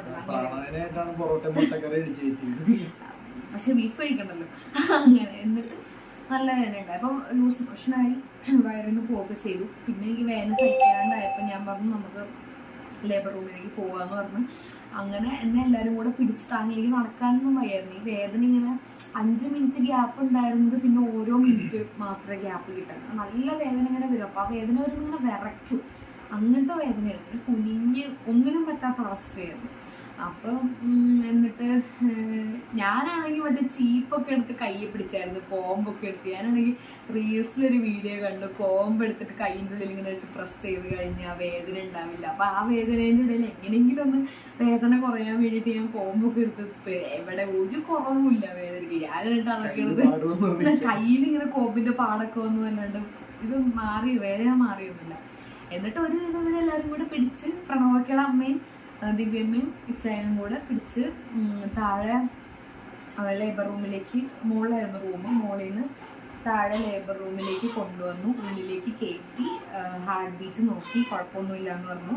PV ചെയ്തപ്പോൾ അപ്പോഴും ഓപ്പൺ ആയിട്ടില്ല എന്ന് പറഞ്ഞു. എനിക്കാണെങ്കിൽ ദേഷ്യം വന്ന്, രാവിലെ 4 മണിയായിരുന്നു, അത്രയും വേദന സഹിച്ചിട്ട് അപ്പോഴും ഓപ്പൺ ആയിട്ടില്ല. അപ്പം ഞാൻ ഇങ്ങനെ വിചാരിച്ചു ഇപ്പം തന്നെ ഇത്രയും വേദന, അപ്പം ഇനിയും എന്തോ 3 വിരലോ 4 വിരലോ ഓപ്പൺ ഇനി ആവാനുണ്ട്, എന്തോ 2 വിരലായിട്ട് അങ്ങനെ എന്തൊക്കെ പറഞ്ഞു. അപ്പം ഭയങ്കര വേദന. അങ്ങനെ ഞാൻ ഇനിയും വെയിറ്റ് ചെയ്യണം. ഞാൻ അവസാനം അവിടെ കിടന്ന് എന്നെ ഒന്ന് പ്രസവിപ്പിച്ച് തരുമോ, എന്നെ ഒന്ന് പ്രസവിച്ച് തരുമോ വിളിച്ച് കൂവായിരുന്നു ഞാൻ. വേദന സഹിക്കാൻ പറ്റുന്നുണ്ട്. കോമഡി ആയിരുന്നു. എന്നിട്ട് പിന്നെ ഞാൻ അവിടെ കിടന്ന് ഇപ്പൊ ആലോചിക്കുമ്പോ കോമഡി ആയിരുന്നു. പക്ഷെ അന്ന് ഞാൻ വെച്ച് ഞാൻ മരിക്കാൻ പോകുന്നത് അങ്ങനെയാണ്. നമുക്കും ഭയങ്കര ബുദ്ധിമുട്ടാണ്. വേദന നല്ലോണം നല്ല പെയിൻ വരുന്നത് നമുക്ക് തന്നെ കാണുമ്പോൾ നമുക്ക് മനസ്സിലാവും. സാധാരണ പീരിയഡ്സിന്റെ ഒക്കെ സമയത്താണെങ്കിൽ പോലും ഇത്രയും ഒരു ബുദ്ധിമുട്ടുള്ള അങ്ങനെ വേദനയെ വരാറില്ല. നല്ല രീതിക്ക് കിടന്ന് ബുദ്ധിമുട്ട് കാണുമ്പോൾ തന്നെ നമുക്കും ഒരു ബുദ്ധിമുട്ടും ഒരു വിഷമമൊക്കെ നമുക്ക് തോന്നും. പക്ഷെ എന്തായാലും ഇതിൽ കൂടെ കടന്നു പോയല്ലേ പറ്റുള്ളൂ. എന്തായാലും ഇനി കൊച്ചു പുറത്തേക്ക് വരാണ്ട് ഇനി വേറെ ഒന്നും നടക്കില്ലല്ലോ. എന്നിട്ട് എന്താ ലേബർ റൂമിൽ പോയി. അവരാണെങ്കിൽ ഓരോ എനിക്ക് തോന്നുന്നു 20 മിനിറ്റ് പോലും ടൈം തന്നില്ല. അതിൻ്റെ ഇടയിൽ വന്ന് PV ചെയ്തുകൊണ്ടിരിക്കുകയായിരുന്നു. അപ്പോൾ അത്രയും ഓപ്പൺ ആയത് കാരണം തന്നെ PV ചെയ്തപ്പോൾ എനിക്ക് നല്ല വേദന ഉണ്ടായിരുന്നു കേട്ടോ. ആദ്യം ഞാൻ ഇതാണോ PV എന്ന് ചോദിച്ചു. പിന്നെ എനിക്ക് തോന്നി ഇത് എന്ത് പണ്ടാറാണത്, ഒടുക്കത്തെ വേദനയായിരുന്നു ഉള്ളിലേക്ക്. എനിക്കിങ്ങനെ ഫീൽ ചെയ്യായിരുന്നു, ഇങ്ങനെ അത്രയ്ക്ക് ഉള്ളിൽ വരെ എത്തണം. ഭയങ്കര വേദന ഉണ്ടായിരുന്നു ഓപ്പൺ ആയപ്പോൾ. എന്നിട്ട് പിന്നെ ലാസ്റ്റ് ആയപ്പോൾ ഞാൻ അവരുടെ അടുത്ത് ഇങ്ങനെ ലാസ്റ്റ് എനിക്ക് വേദന സഹിക്കാണ്ടായപ്പോൾ ഞാൻ കരഞ്ഞിട്ട് ഞാൻ പറഞ്ഞു എനിക്ക് സിസേറിയൻ മതി എന്ന് പറഞ്ഞു. ഞാൻ കിടന്ന് കരയാൻ തുടങ്ങി. അത് എനിക്ക് വേദന ഒട്ടും സഹിക്കാൻ പറ്റുന്നുണ്ടായിരുന്നില്ല. അങ്ങനെ ഒരു ബ്ലഡ് എടുക്കുമ്പോൾ പോലും ഇപ്പോഴും കരയണം ഞാൻ. അപ്പം അത്രയും വേദന വരെ എത്തുമ്പോഴത്തേക്കും എനിക്ക് തീരെ പിടിച്ചു വെക്കാൻ പറ്റാത്ത അവസ്ഥയായി. അപ്പം അവർ പറഞ്ഞു ഇച്ചാൻ സമ്മതിക്കുന്നുണ്ടായിരുന്നില്ലല്ലോ, ഇച്ചാൻ തലേന്ന് തൊട്ടേ നോർമൽ മതി. അപ്പൊ ഞാൻ മാത്രമല്ല അവിടുത്തെ ഡോക്ടറും വളരെ കാര്യമായിട്ട് മാക്സിമം നമുക്ക് നോർമൽ തന്നെ ചെയ്യാം, നോർമൽ മതി, മറ്റേത് ഇപ്പോഴത്തെ ഒരു ഇതല്ലാണ്ട് പിന്നീട് അങ്ങോട്ടേക്ക് ഓരോ ബുദ്ധിമുട്ടുകളും അങ്ങനെ നമ്മളുടെ അടുത്ത് പറഞ്ഞ് ഒത്തിരി ഇതാക്കുന്ന ഡോക്ടറാണ്. അപ്പം ഞാനും ഡോക്ടർ അത് കഴിഞ്ഞ് ഈ കിടന്ന് ഇങ്ങനെ എനിക്ക് സിസേറിയൻ മതി എന്നൊക്കെ പറഞ്ഞ് കരഞ്ഞപ്പോൾ ഡോക്ടറിൻ്റെ അടുത്ത് പുറത്ത് വന്നിട്ട് പറഞ്ഞ ആൾ ഇങ്ങനെയാണ് പറയണത്. അപ്പം ഞാൻ ഇപ്പോൾ ഈ പറഞ്ഞില്ലേ, ഇപ്പോൾ ഒരു ഇഞ്ചക്ഷൻ എടുക്കാൻ പോലും കിടന്ന് കരയുന്ന ഒരാളാണ്. അപ്പോൾ അതുപോലെ തന്നെ ഇപ്പോൾ ഇവളുടെ അമ്മയ്ക്കും എൻ്റെ അമ്മയ്ക്കും സിസേറിയൻ തന്നെയായിരുന്നു. അപ്പോൾ അവർ എന്താ ആ ഒരു ഇത് പെട്ടെന്ന് ഇതാവാൻ വേണ്ടി അവർ എന്താ പെയിൻ സഹിക്കാൻ പറ്റില്ലാണ്ട് അവർ തന്നെ പറഞ്ഞ് ചെയ്യിപ്പിച്ചാണെന്ന് തന്നെയാണ് അവർ പറഞ്ഞത്. അപ്പോൾ അത് എന്നിട്ട് അവർക്ക് അതിൻ്റേതായിട്ടുള്ള കോംപ്ലിക്കേഷൻസ് പിന്നീട് ഒത്തിരി ഉണ്ടായിട്ടുണ്ട്. അതായത് ഇവളുടെ അമ്മയുടെ ഇവളെ പ്രസവിച്ച സമയത്ത് ആ പ്രസവം എടുത്ത ഡോക്ടർ ഇതേ ഹോസ്പിറ്റലിൽ ഇപ്പോഴും ഉണ്ടായിരുന്നു. ആ ഡോക്ടർ അത് കഴിഞ്ഞിട്ട് രണ്ടാമത്തെ ഇവളുടെ അനിയത്തിയുടെ പ്രസവത്തിൽ എന്തോ അത് ബഹറിൽ വെച്ചായിരുന്നു. ആ പ്രസവത്തിൽ എന്തോ ഒരു ചെറിയ മിസ്റ്റേക്ക്, അതായത് സിസേറിയൻ തന്നെയാണ് രണ്ടാമത്തെ. അപ്പോൾ അതിൽ എന്തോ പറ്റിയത് ഇപ്പോഴും ആ സ്റ്റിച്ചിന്റെ അവിടെ ഇപ്പോഴും അമ്മയ്ക്ക് ബ്ലീഡിങ്, ഇന്റേണൽ ബ്ലീഡിങ് ഇത്രയും വർഷങ്ങൾക്ക് ശേഷവും അവിടെ ബ്ലീഡിങ് വന്നുകൊണ്ടിരിക്കുക. അതിന് ഇപ്പോഴും ആ ഡോക്ടറിനെ പോയി കാണുന്നുണ്ട്. അപ്പോൾ ഈ സിസേറിയൻ എല്ലാവർക്കും വരും എന്നല്ല ഞാൻ പറഞ്ഞു, പക്ഷെ എന്നാലും ഇങ്ങനെ ഓരോ കോംപ്ലിക്കേഷൻ ഉണ്ടല്ലോ. ഇതെന്ന് പറഞ്ഞാൽ ആ ഒരു സമയത്ത് ഡോക്ടറും പറഞ്ഞാൽ ആ ഒരു സമയത്ത് പെയിൻ എങ്ങനെയെങ്കിലും ഒന്ന് ഓവർകം ചെയ്യാൻ പറ്റി കഴിഞ്ഞ് കഴിഞ്ഞാൽ, മറ്റേന്ന് പറഞ്ഞാൽ സിസേറിയൻ കഴിഞ്ഞിട്ട് ഓൾമോസ്റ്റ് ഒരു 1 മന്ത് എങ്കിലും പക്ക കംപ്ലീറ്റ് ബെഡ് റിട്ടൺ ആയിട്ട് കിടന്ന് അതിൻ്റെതായിട്ടുള്ള ബുദ്ധിമുട്ടുകളും കാര്യങ്ങളും അതിന് ശേഷവും സ്ലോലി ആയിട്ട് നമ്മുടെ ഡെയിലി ആക്ടിവിറ്റീസിലേക്കൊക്കെ വരാൻ പറ്റുന്നതും ഒക്കെ. പിന്നീട് എന്താ നമുക്കറിയില്ലല്ലോ, ഇതേപോലെ അമ്മയ്ക്ക് സംഭവിച്ച പോലെ ജീവിതകാലം മൊത്തം ഇങ്ങനെ എത്രയും വർഷങ്ങളോളം ഇങ്ങനെ അതേ സിസേറിയൻ ചെയ്ത ആ സ്റ്റിച്ചിൻ്റെ അതിൽ കൂടെ ബ്ലീഡിങ്, അതും ഇന്റേണലി ഉള്ളിലേക്കാണ് ബ്ലീഡിങ്. അങ്ങനെയൊക്കെ വന്നു കഴിഞ്ഞ് കഴിഞ്ഞാൽ ആകെ ഒരു പ്രശ്നമല്ല നമുക്ക്. അപ്പോൾ നമുക്കറിയില്ലല്ലോ. അപ്പോൾ ഞാൻ ഡോക്ടറിനോട് പറഞ്ഞു, ഇപ്പം ഞാൻ നോർമൽ പറയുന്ന സിസേറിയൻ ഞാനല്ലല്ലോ പറയുന്നത്. അപ്പോൾ ഞാൻ ഡോക്ടറിൻ്റെ അടുത്ത് പറഞ്ഞു, ഡോക്ടറിനാണ് എക്സ്പീരിയൻസ് ഉള്ളത്, ഡോക്ടറിന് ഒരു കോംപ്ലിക്കേഷൻ തോന്നുവാണ്, എന്തെങ്കിലും ഒരു പ്രശ്നം തോന്നുവാണ്, ഡോക്ടറിന് സിസേറിയൻ ആണ് ഇതിൽ ആപ്റ്റ് എന്ന് തോന്നുവാണെന്നുണ്ടെങ്കിൽ ഡോക്ടർ ചെയ്തു. അതല്ലെന്നുണ്ടെങ്കിൽ എന്തെങ്കിലും ഒരു മാക്സിമം ഒരു നോർമലായിട്ട് കിട്ടാൻ എന്തെങ്കിലും ഒരു ചാൻസ് ഉണ്ടെന്നുണ്ടെങ്കിൽ നമുക്കത് നോക്കാം, അത് മാത്രം മതി, അതായിരിക്കും നല്ലതെന്ന് ഞാനും അങ്ങോട്ടേക്ക് പറഞ്ഞു. ഡോക്ടറും ഇങ്ങോട്ടേക്ക് അത് തന്നെ പറഞ്ഞു, നോർമൽ മതി, നോർമലാണ് നല്ലത്, അതായിരിക്കും നല്ലത്, അത് തന്നെ നമുക്ക് ചെയ്യാമെന്ന് ഡോക്ടറും ഇങ്ങോട്ടേക്ക് പറഞ്ഞു. അപ്പോൾ ആ ഒരു പെയിൻ്റെ സമയത്ത് ഇവളത് ഉറപ്പായിട്ടും പറയുമെന്ന് എനിക്ക് 100% ഉറപ്പായിരുന്നു. കാരണം ഒരു ഇഞ്ചക്ഷൻ വെക്കാൻ പോലും കിടന്ന് കരയണ ആളാണ്. അപ്പോൾ ഞാൻ പറഞ്ഞു ഡോക്ടറെ ഡോക്ടറിന് എപ്പോഴെങ്കിലും ഒരു സമയത്ത് ഒരു പ്രശ്നമുണ്ട്, കോംപ്ലിക്കേഷൻ ഉണ്ട്, സിസേറിയൻ മതി തോന്നുവാണെങ്കിൽ ഡോക്ടർ ചെയ്തു. എൻ്റെ അടുത്ത് ചോദിക്കുമല്ലോ വേണം, എൻ്റെ അടുത്ത് അത് അമ്മ ചെയ്യേണ്ട ഒരു കാര്യമാണ്. അപ്പോൾ അത് ചെയ്താൽ മതി. അതല്ലെന്നുണ്ടെങ്കിൽ നമുക്ക് മാക്സിമം നോർമലി ട്രൈ ചെയ്യാൻ ഞാൻ പറഞ്ഞു. എനിക്ക് എന്നാ അറിയില്ലായിരുന്നു എനിക്ക് സഹിക്കാൻ പറ്റുന്നത്. കാരണം എൻ്റെ അമ്മയൊക്കെ ബഹറിന്ന് വിളിച്ചിട്ട് ഞാനിങ്ങനെ വേദന ഒന്ന് കിടക്കണപ്പോ അമ്മ ഇച്ചാനെ വിളിച്ചിട്ടും എൻ്റെ അമ്മമ്മേനോട് പറയും ഇങ്ങനെ സിസേറിയൻ ആക്കി കൊടുക്കുക, അവളെ കൊണ്ട് വേദന സഹിക്കണ്ട. ഇപ്പോ ഇതിനെല്ലാത്തിനും മുന്നേ നമ്മൾ ഇത്ര വർഷമായിട്ട് ഈ മനുഷ്യന്മാരെന്ന് പറഞ്ഞ സംഭവം ഇല്ല. ഇപ്പൊ അലോപ്പതിക്കും ആയുർവേദത്തിനും ഇതെല്ലാം കണ്ടുപിടിക്കുന്നതിന് മുന്നേ നമ്മൾ ഇതേപോലെ ഇങ്ങനെ വന്ന ആൾക്കാർ തന്നെയല്ലേ നമ്മള്. അപ്പോൾ നമുക്കത് സഹിക്കാം. നമുക്കെന്ന് വെച്ചാൽ ഞാൻ ആണുങ്ങളാരെയല്ല കേട്ടോ, അത് സഹിക്കുന്നതിന് നമ്മൾ സമ്മതിച്ചു കൊടുക്കണം. പക്ഷെ അത് അവർക്ക് സഹിക്കാൻ പറ്റും എന്നുള്ളൊരു കാര്യം അത് ഉറപ്പാണ്. അത് ഇവൾക്ക് സഹിക്കാം. അതിപ്പോൾ ഇവൾക്ക് മനസ്സിലായി അവൾക്ക് സഹിക്കാൻ പറ്റുന്ന കാര്യമാണ്. ഇഞ്ചക്ഷൻ എടുക്കുമ്പോൾ കിടന്ന് കരച്ചിലും അത് വെറുതെ പറയുന്നതല്ല, സീരിയസ്ലി ഒരു ഇഞ്ചക്ഷൻ എടുക്കാൻ പോകുമ്പോൾ കരയും. അങ്ങനെ കരയുന്ന ഒരാളെ കൊണ്ട് ആ പ്രസവത്തിന് ഫുള്ള് കണ്ടിന്യൂസ് ആയിട്ട് സഹിച്ച് അങ്ങനെ ഒരു നോർമൽ ഡെലിവറി ചെയ്തെടുക്കാം. അപ്പോൾ അത് ചെയ്യാൻ പറ്റുന്ന ഒരു കാര്യമാണെന്ന് അവൾക്കും ബോധ്യപ്പെട്ടു. പക്ഷെ അന്നേരം ആ ഒരു ടൈമിൽ കൂടെ കടന്നു പോകാൻ ബുദ്ധിമുട്ടായിരിക്കും. ഓബിയസ്ലി ബുദ്ധിമുട്ടാണ്. നമുക്ക് കാണുമ്പോൾ നമുക്കും ഭയങ്കര ബുദ്ധിമുട്ടാണ്. നമ്മൾ തന്നെ ഒക്കെ ശരി ചെയ്തോ എന്താ കണ്ടുകൊണ്ടിരിക്കാൻ പറ്റില്ല എന്നുള്ളൊരു അവസ്ഥയിലേക്ക് നമ്മൾ എത്തും. പക്ഷെ എങ്ങനെയെങ്കിലും ഒന്ന് പിടിച്ചെടുത്ത് ചെയ്ത് കഴിഞ്ഞാൽ അവൾക്കും അത് കഴിഞ്ഞ് കഴിയുമ്പോഴത്തേക്കും ഈ സ്റ്റിച്ചിൻ്റെയും ഇതിൻ്റെ ഒക്കെ ബുദ്ധിമുട്ട് മറ്റേ സിസേറിയൻ്റെ പോലെ അനുഭവിക്കേണ്ടി വരില്ല. ഒരു മാസം എടുത്ത് ഇങ്ങനെ കിടക്കേണ്ടി വരില്ല. കൊച്ചിനെ മര്യാദയ്ക്ക് അങ്ങനെ സിസേറിയൻ ചെയ്തവരൊക്കെ പറഞ്ഞിട്ടുണ്ട് അവർക്ക് കൊച്ചിനെ നോക്കാനോ എടുത്തോണ്ട് ചെയ്യാൻ പറ്റില്ല എന്നൊക്കെ പറഞ്ഞു. അപ്പൊ എന്തിനാ അതുപോലെ പിന്നീടാണെങ്കിലുള്ള കോംപ്ലിക്കേഷൻ ഒക്കെ എന്തിനാ. അപ്പൊ മാക്സിമം ഒന്ന് ട്രൈ ചെയ്തിട്ട് എന്തെങ്കിലും കോംപ്ലിക്കേഷൻ ഉണ്ടെങ്കിൽ സിസേറിയൻ ചെയ്യാനുള്ള രീതിക്കാണ്. എനിക്കും തീരെ പറ്റാത്തൊരു ഞാൻ ട്രൈ ചെയ്യാം. അമ്മമ്മയാണെങ്കിലും പറഞ്ഞു നിന്നെ കൊണ്ടൊന്നും സഹിക്കാൻ പറ്റുന്ന എനിക്ക് തോന്നുന്നില്ല സിസേറിയൻ. ഞാൻ ട്രൈ ചെയ്യണ്ടേ, ഉറപ്പുണ്ടായിരുന്നു പറ്റും എന്നുള്ളത് കാര്യം. അപ്പൊ ഞാൻ ട്രൈ ചെയ്തിട്ട് എന്നുള്ള രീതിക്ക് പോരട്ടെ. ഞാൻ അവിടെ കിടന്ന് ഞാൻ സിസേറിയൻ മതിയെന്ന് പറഞ്ഞ് കരഞ്ഞപ്പോ നേഴ്സ് എന്റെ അടുത്ത് വന്നിട്ട് പറഞ്ഞു അയാള് സമ്മതിക്കൂലോ മോളെ എന്ന് പറഞ്ഞിട്ട് വന്നിട്ട്. നേഴ്സ് ആ സമയത്ത് ഇച്ചായാലും ഇങ്ങനെ ഒരു ദുഷ്ടനായിട്ടൊക്കെ കണ്ടത്. ആ സമ്മതിക്കൂല കണ്ടപ്പോ എന്റെ മനസ്സിലാണെങ്കിലും പണ്ടറക്കാലം സമ്മതിക്കില്ല. നമുക്ക് ആ സമയത്ത് വേദനിച്ചിരിക്കുമ്പോ ഇങ്ങനെ കേൾക്കുമ്പോ ഇങ്ങനെ നമുക്ക് ദേഷ്യമാണല്ലോ തോന്നുക. എന്നിട്ട് അത് കഴിഞ്ഞിട്ട് എങ്ങനെയെങ്കിലും നോക്കാം. നേഴ്സ് പറഞ്ഞ് എന്തായാലും ഇവിടെ വരെ എത്തി, TV ചെയ്തൊക്കെ പറഞ്ഞ കുട്ടിയുടെ തല താഴെ വരെ എത്തി, ഇനി കുറച്ച് നേരം കൂടെ സഹിച്ചാൽ മതി എന്ന് പറഞ്ഞു. നമ്മൾ എത്രയെന്ന് വെച്ചാൽ സഹിക്കണം. പിന്നെയാണെങ്കിൽ എനിക്കിങ്ങനെ ഞാനായിരുന്നു അവിടെ ഏറ്റവും ചെറിയ കുട്ടി. ബാക്കി എല്ലാവരും വലിയ വലിയ താത്തമാരും ചേച്ചിമാരും രണ്ടാമത്തെ പ്രസവവും മൂന്നാമത്തെ പ്രസവം ഒക്കെ ആയിരുന്നു. ഞാൻ മാത്രം ഫസ്റ്റത്തെ പ്രസവവും ഭയങ്കര ഏജ് കുറവായിട്ടുള്ള ആളും. അപ്പോൾ എല്ലാവരും വന്നിട്ട് നഴ്സുമാരെല്ലാവരും കൂടും. ഭയങ്കര അടിപൊളി ഹോസ്പിറ്റലാണ്, പറയാതിരിക്കാൻ മതി. എല്ലാ നഴ്സുമാരും എല്ലാവരും എൻ്റെ കൂടെ തന്നെ ഉണ്ടായിരുന്നു. ഞാനാണെങ്കിൽ അവരെ ശല്യപ്പെടുത്തിക്കൊണ്ടിരിക്കുകയായിരുന്നു. ഓരോ സെക്കൻഡ് കൂടുമ്പോൾ സിസ്റ്ററേ സിസ് എന്നൊക്കെ പറഞ്ഞ് ഞാൻ വിളിച്ചുകൊണ്ട് സിസ് എന്ന് വിളിക്കണത് മോഡൽ അങ്ങനെയായിട്ട് വിളിച്ചാലും കേട്ടോ, ബാക്കി വിളിക്കാനുള്ള ശേഷി എനിക്കുണ്ടായിരുന്നില്ല. അപ്പൊ സിസ് എന്നൊക്കെ വിളിച്ച് ഞാൻ കിടന്ന് അലറുമായിരുന്നു. അപ്പൊ എനിക്ക് അവര് ഗതികെട്ടതുകൊണ്ടാണ് തോന്നുന്നു എന്തൊരു വലിക്കാനുള്ള സാധനം കൊടുക്കുന്നുണ്ട് പറഞ്ഞു. വേദന വരുമ്പോൾ ഇതിരുന്ന് വലിച്ചോന്ന് പറഞ്ഞു. നമ്മളെ മറ്റേ ഓക്സിജൻ മാസ്ക് ഉണ്ടല്ലോ അതുപോലത്തെ ഒരു സാധനം ഇങ്ങനെ വെച്ചിട്ട് ഇങ്ങനെ വലിച്ചിട്ട് ഇങ്ങനെ താഴെ വികസനം ഉണ്ടാവാനും ഹെൽപ്പ് ചെയ്യും, പിന്നെ വേദനയും കുറയുന്നൊക്കെ അവര് പറഞ്ഞു. പക്ഷെ ഈ മരണവേദന വരുന്നതിന്റെ ഇടയിൽ നമുക്ക് അതെടുത്ത് വലിക്കാനുള്ള ശേഷി ഉണ്ടാവില്ല. ഞാനും കുറെ ചോദിച്ചു എങ്ങനെയെങ്കിലും അകത്ത് വരാൻ പറ്റുമോ, ആളുടെ കൂടെ നിൽക്കാൻ പറ്റുമോ. പക്ഷെ ഹോസ്പിറ്റലില് അത് അലൗഡ് ആയിരുന്നില്ല. ഹസ്ബൻഡിന് അല്ലെങ്കിൽ പാർട്ട്ണറിന്റെ കൂടെ കയറാനായിട്ടുള്ളൊരു പെർമിഷൻ ഉണ്ടായിരുന്നില്ല. അപ്പോൾ അത് സമ്മതിച്ചില്ല. അപ്പൊ ഞാനും ഈ സാറിന് നമ്മൾ സിനിമയിലൊക്കെ അല്ലേ കണ്ടിട്ടുള്ളൂ, ഈ മറ്റേ ലേബർ റൂമിന്റെ പുറത്തേക്കൂടെ ഇങ്ങനെ അങ്ങോട്ടും ഇങ്ങോട്ടും ഉലാത്തത്. അപ്പൊ ഞാനും അതേ കൂടെ ഇങ്ങനെ ഉലാത്തിക്കൊണ്ട് നടക്കുന്നു. പക്ഷെ അവിടെ വേറെ ആൾക്കാരൊക്കെ അവിടെ കൂളായിട്ട്, ഞാൻ ആദ്യമേ വിചാരിച്ചാൽ ഞാൻ ഭയങ്കര ചില്ലായിട്ട് കൂളായിട്ടൊക്കെ ഇരിക്കുന്നതാണ്. പക്ഷെ ഞാൻ അതിൽ കൂടെ ഇങ്ങനെ ഉലാത്തിക്കൊണ്ട് നടക്കായിരുന്നു.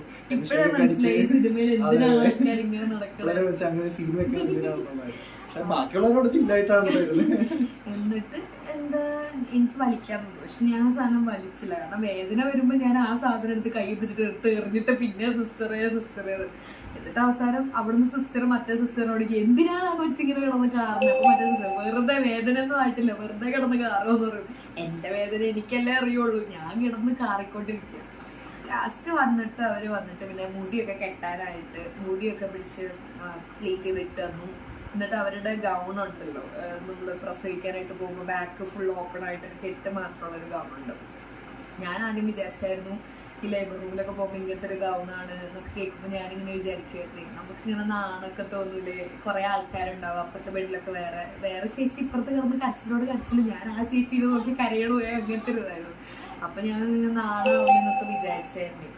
പക്ഷെ അപ്പോഴാണ് നമുക്ക് മനസ്സിലാവുക ആ ഒരു സിറ്റുവേഷനിൽ നമുക്ക് നാണം ഉണ്ടാവില്ല, മാനം ഉണ്ടാവില്ല, ഒന്നും ഉണ്ടാവില്ല. ഇത് എങ്ങനെയെങ്കിലും ഒന്ന് കഴിഞ്ഞു കിട്ടിയാൽ മതി എന്നുള്ള ഇതെങ്ങനെയെങ്കിലും ഒന്ന് കഴിഞ്ഞു കിട്ടിയാൽ മതി എന്നുള്ളൊരു ഇതിലാവും. അങ്ങനെ ആ ഗൗണൊക്കെ ഇട്ട് ബാക്ക് ഫുള്ള് ഓപ്പൺ ആണല്ലോ, അവിടെ പോയി കിടന്നപ്പോഴത്തേനും എനിക്ക് തല താഴെ എത്തിയിട്ടുണ്ടായിരുന്നു. തല താഴെ എനിക്ക് മുക്കാനുള്ളൊരു ടെൻഡൻസി വന്നു.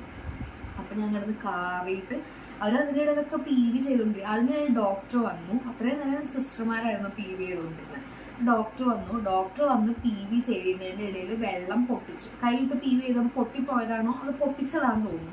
പൊട്ടിച്ചിട്ട് അമ്നിയോട്ടിക് ഫ്ലൂയിഡ് ഫുള്ള് പുറത്തേക്ക് കളഞ്ഞു. കൈ വെച്ച് പൊട്ടിച്ചിട്ട് PV ചെയ്തിട്ട് പോയി. അത് കഴിഞ്ഞപ്പോഴത്തേനും എനിക്ക് വേദന തീരെ സഹിക്കാൻ പറ്റാത്ത രീതിക്കായിട്ട് എൻ്റെ പകുതി ബോധം പോണ രീതിക്ക് കണ്ണടഞ്ഞ് ഇങ്ങനെ പോവുമായിരുന്നു. അവരെന്നെ തട്ടി വിളിച്ചുകൊണ്ടിരിക്കുമായിരുന്നു, ഓക്കെ അല്ലേ. അതിൻ്റെ ഇടയിൽ വന്നിട്ട് മറ്റേ ആൻറ്റിബയോട്ടിക് ആണെന്നുകൊണ്ട് സ്കിന്നിൽ നമുക്ക് എന്തെങ്കിലും അലർജി ഉണ്ടോ എന്ന് അറിയാനായിട്ട് ടെസ്റ്റ് ചെയ്യുള്ളൂ. സ്കിന്നിൽ വന്നിട്ട് അല്ല എന്താണെന്ന് എനിക്കറിയാൻ പാടില്ല, എന്തൊരു ഇഞ്ചക്ഷൻ. സാധാരണ ഇഞ്ചക്ഷൻ വയ്ക്കുമ്പോൾ കാരണം ഞാനാണ്. പക്ഷെ ആ വേദനയുടെ ഇടയിൽ ഞാൻ ഇങ്ങനെ പറഞ്ഞു, കാരണം എനിക്കൊന്നും പറയാനുള്ള ശേഷിയില്ല. കുത്തിക്കോ എന്ത് പണ്ടാരെങ്കിലും ചെയ്തിട്ടൊന്നും പെട്ടെന്ന് തീർത്ത് കാണുന്നൊരു അവസ്ഥയിലായിരുന്നു. അങ്ങനെ അവർ കുത്തിയത് പോലും ഞാൻ അറിഞ്ഞില്ല, കാരണം അതിലും വലിയ വേദനയാണല്ലോ ഇവിടെ നടന്നുകൊണ്ടിരിക്കുന്നത്. അപ്പോഴത്തേനും എൻ്റെ അപ്പുറത്തുള്ള ചേച്ചീനെ ലേബർ റൂമിലേക്ക് കൊണ്ടുപോകുന്നു. ആക്ച്വലി ഞാൻ ലേബർ റൂമിൽ തന്നെയാണ്, പക്ഷെ ആ മറ്റേ പ്രസവിക്കുന്ന ആ ഒരു ടേബിൾ ഉണ്ടല്ലോ അത് വേറെ റൂമിൽ, അങ്ങോട്ടേക്ക് ആ ചേച്ചീനെ കൊണ്ടുപോയി. അപ്പോഴത്തേനും എനിക്ക് ടെൻഷൻ പിന്നെയും കൂടി. അപ്പോഴും ഒരു BP നോക്കിയപ്പോഴും എൻ്റെ BP സെയിം 180 190 110 അങ്ങനെ എന്താണ്ടോ ആയിരുന്നു BP.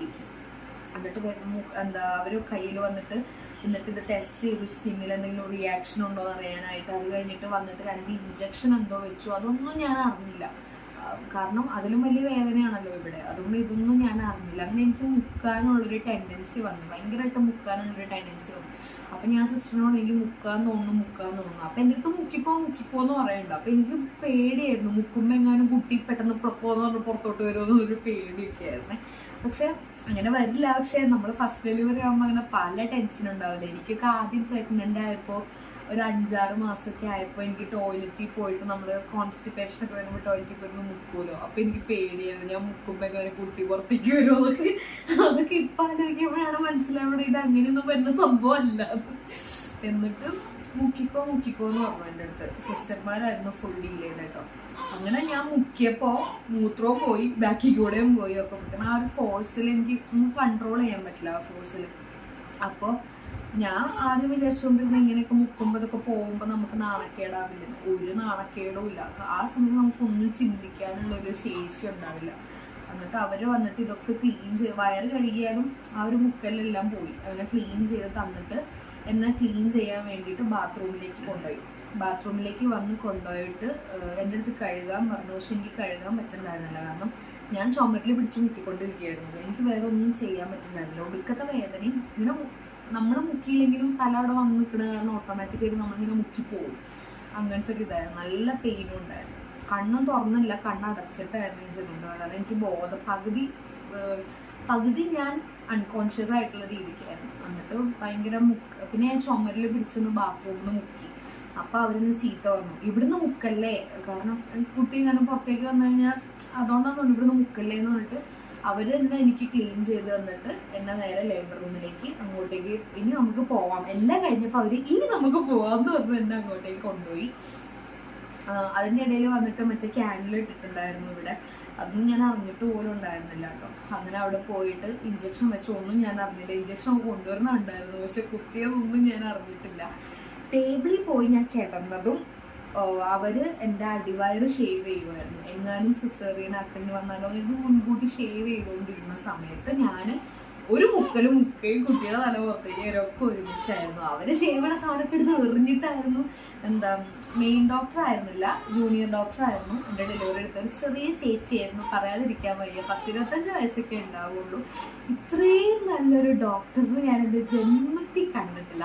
അത്ര നല്ലൊരു ഡോക്ടർ. എൻ്റെ ഈ സ്വഭാവത്തിനൊക്കെ വല്ല ഗവൺമെന്റ് ഹോസ്പിറ്റലിലത്തെ നഴ്സുമാരും എല്ലാം ആയിരുന്നെങ്കിൽ എന്നെ എപ്പോഴേ തല്ലി കൊന്നേനെ. അങ്ങനത്തെ സ്വഭാവം, ഒരുമാതിരി ചൊറിയുള്ള സ്വഭാവമായിരുന്നു അവിടുന്ന്. ഞാൻ മിക്ക കേട്ടിട്ടുണ്ട്, എല്ലാരും പറയല്ല, എല്ലാരും പറയല്ല, ചില നഴ്സുമാർ ഒരുപാട് എക്സ്പീരിയൻസ് ഉള്ള ആൾക്കാരുണ്ടാവും ഗവൺമെന്റ് ഹോസ്പിറ്റലിലും അല്ലാണ്ടും. ഇവർക്ക് നമുക്കല്ലേ ആദ്യത്തെ തവണ ചെയ്ത് എക്സ്പീരിയൻസ് ആകുമ്പോഴത്തേക്ക് അവർക്ക് സ്ഥിരമായിട്ടുള്ള ഒരു കാര്യം ആകുമ്പോഴത്തേക്കും ഇതൊക്കെ എന്തെന്നുള്ള രീതിയിൽ അവർക്ക് പെട്ടെന്നൊരു ദേഷ്യം വരുമല്ലോ. എന്നിട്ടാണെങ്കിൽ ഞാൻ എല്ലാരും പറഞ്ഞല്ലോ കേട്ടോ, വല്ല ഗവൺമെന്റ് ഹോസ്പിറ്റൽ നഴ്സുമാരും കാണണമെങ്കിൽ എന്നെ തെറി വിളിക്കരുത്. ഞാൻ കുറെ പേര് പറയുന്നൊക്കെ കേട്ടിട്ടുണ്ട്, അതുകൊണ്ട് പറഞ്ഞതാണ്. എനിക്ക് ഗവൺമെന്റ് ഹോസ്പിറ്റലിൽ ആദ്യം ഞാൻ ഒരു വട്ടം കാണിക്കാൻ പോയപ്പോൾ നല്ല അടിപൊളി നഴ്സുമാരായിരുന്നു കേട്ടോ. പക്ഷെ പ്രസവത്തിന്റെ സമയത്ത് എങ്ങനെയാണെന്നൊന്നും അറിയില്ലല്ലോ. അങ്ങനെ അവിടെ പോയി ഒരൊറ്റ ടേബിളിൽ കയറി കിടന്നതും ഒരൊറ്റ മുക്കലിന് തന്നെ കുഞ്ഞാവ് പുറത്തേക്ക് വന്നു. കാരണം ഓൾറെഡി എത്തി നിൽക്കുകയായിരുന്നു അവിടെ. അങ്ങനെ വന്ന് അവരെൻ്റെ അടുത്ത് പറഞ്ഞു, എന്താ പറഞ്ഞ കുട്ടനാട്ടോ എന്ന് പറഞ്ഞു. ആൺകുട്ടിയായിരുന്നു, അപ്പൊ കുട്ടനാട്ടോ എന്ന് പറഞ്ഞു. എന്നിട്ടാണെങ്കിൽ അപ്പൊ എനിക്ക് ബോധം ഉണ്ടായിരുന്നില്ല. ആ സമയം വരെ അവരെന്നെ തട്ടി വിളിച്ചിട്ടായിരുന്നു എണീക്ക് ഉറങ്ങുവാണോ എന്ന് ചോദിച്ചത്. കാരണം ഞാൻ ഇങ്ങനെ ഉറങ്ങിപ്പോയിരുന്നു, വേദന വന്നിട്ട് കരച്ചിലും ഇങ്ങനെ മയങ്ങി പോവുകയായിരുന്നു. അപ്പോഴത്തേനും കുട്ടി വന്ന് കുട്ടീനെ എടുത്തിട്ട് അവരെൻ്റെ വയറിൽ വെച്ചു തന്നപ്പോൾ ഞാനിങ്ങനെ വയറിൽ തൊടാൻ പോയപ്പോൾ ഞാൻ കണ്ടിട്ടുണ്ടായിരുന്നില്ല, ഞാൻ കിടക്കുമായിരുന്നു. അപ്പോൾ വയറിൽ ഞാൻ തൊട്ടപ്പോൾ അവർ പറഞ്ഞു തൊടല്ലേ ക്ലീൻ ചെയ്തിട്ടില്ല എന്ന് പറഞ്ഞു. അപ്പോൾ ഞാൻ പിന്നെയും തൊട്ടു. അപ്പോൾ അവർ പിന്നെ എൻ്റെ അടുത്ത് പറഞ്ഞു തൊടല്ലേന്ന് പറഞ്ഞ് എൻ്റെ കൈ ഇങ്ങനെ തട്ടി മാറ്റി. വേദനേൻ്റെ ഇടയിൽ ഈ മുക്കണേൻ്റെ ഇടയിൽ ഞാൻ നേഴ്സിന്റെ കയ്യിനൊക്കെ കടിച്ചായിരുന്നു കേട്ടോ, അത് വേറെ. എന്നിട്ട് ഞാൻ കുറെ ചീത്തൊക്കെ പറഞ്ഞായിരുന്നു, എന്താ പറഞ്ഞതെന്നൊന്നും എനിക്ക് ഓർമ്മയില്ല, അവരോട് ചോദിച്ചാലേ അറിയാൻ പറ്റുള്ളൂ. പാവ നേഴ്സിന് ഈ കൈയൊക്കെ കടിക്കാൻ തന്നു കേട്ടോ, അവരിതൊക്കെ കുറെ കാണണല്ലേ.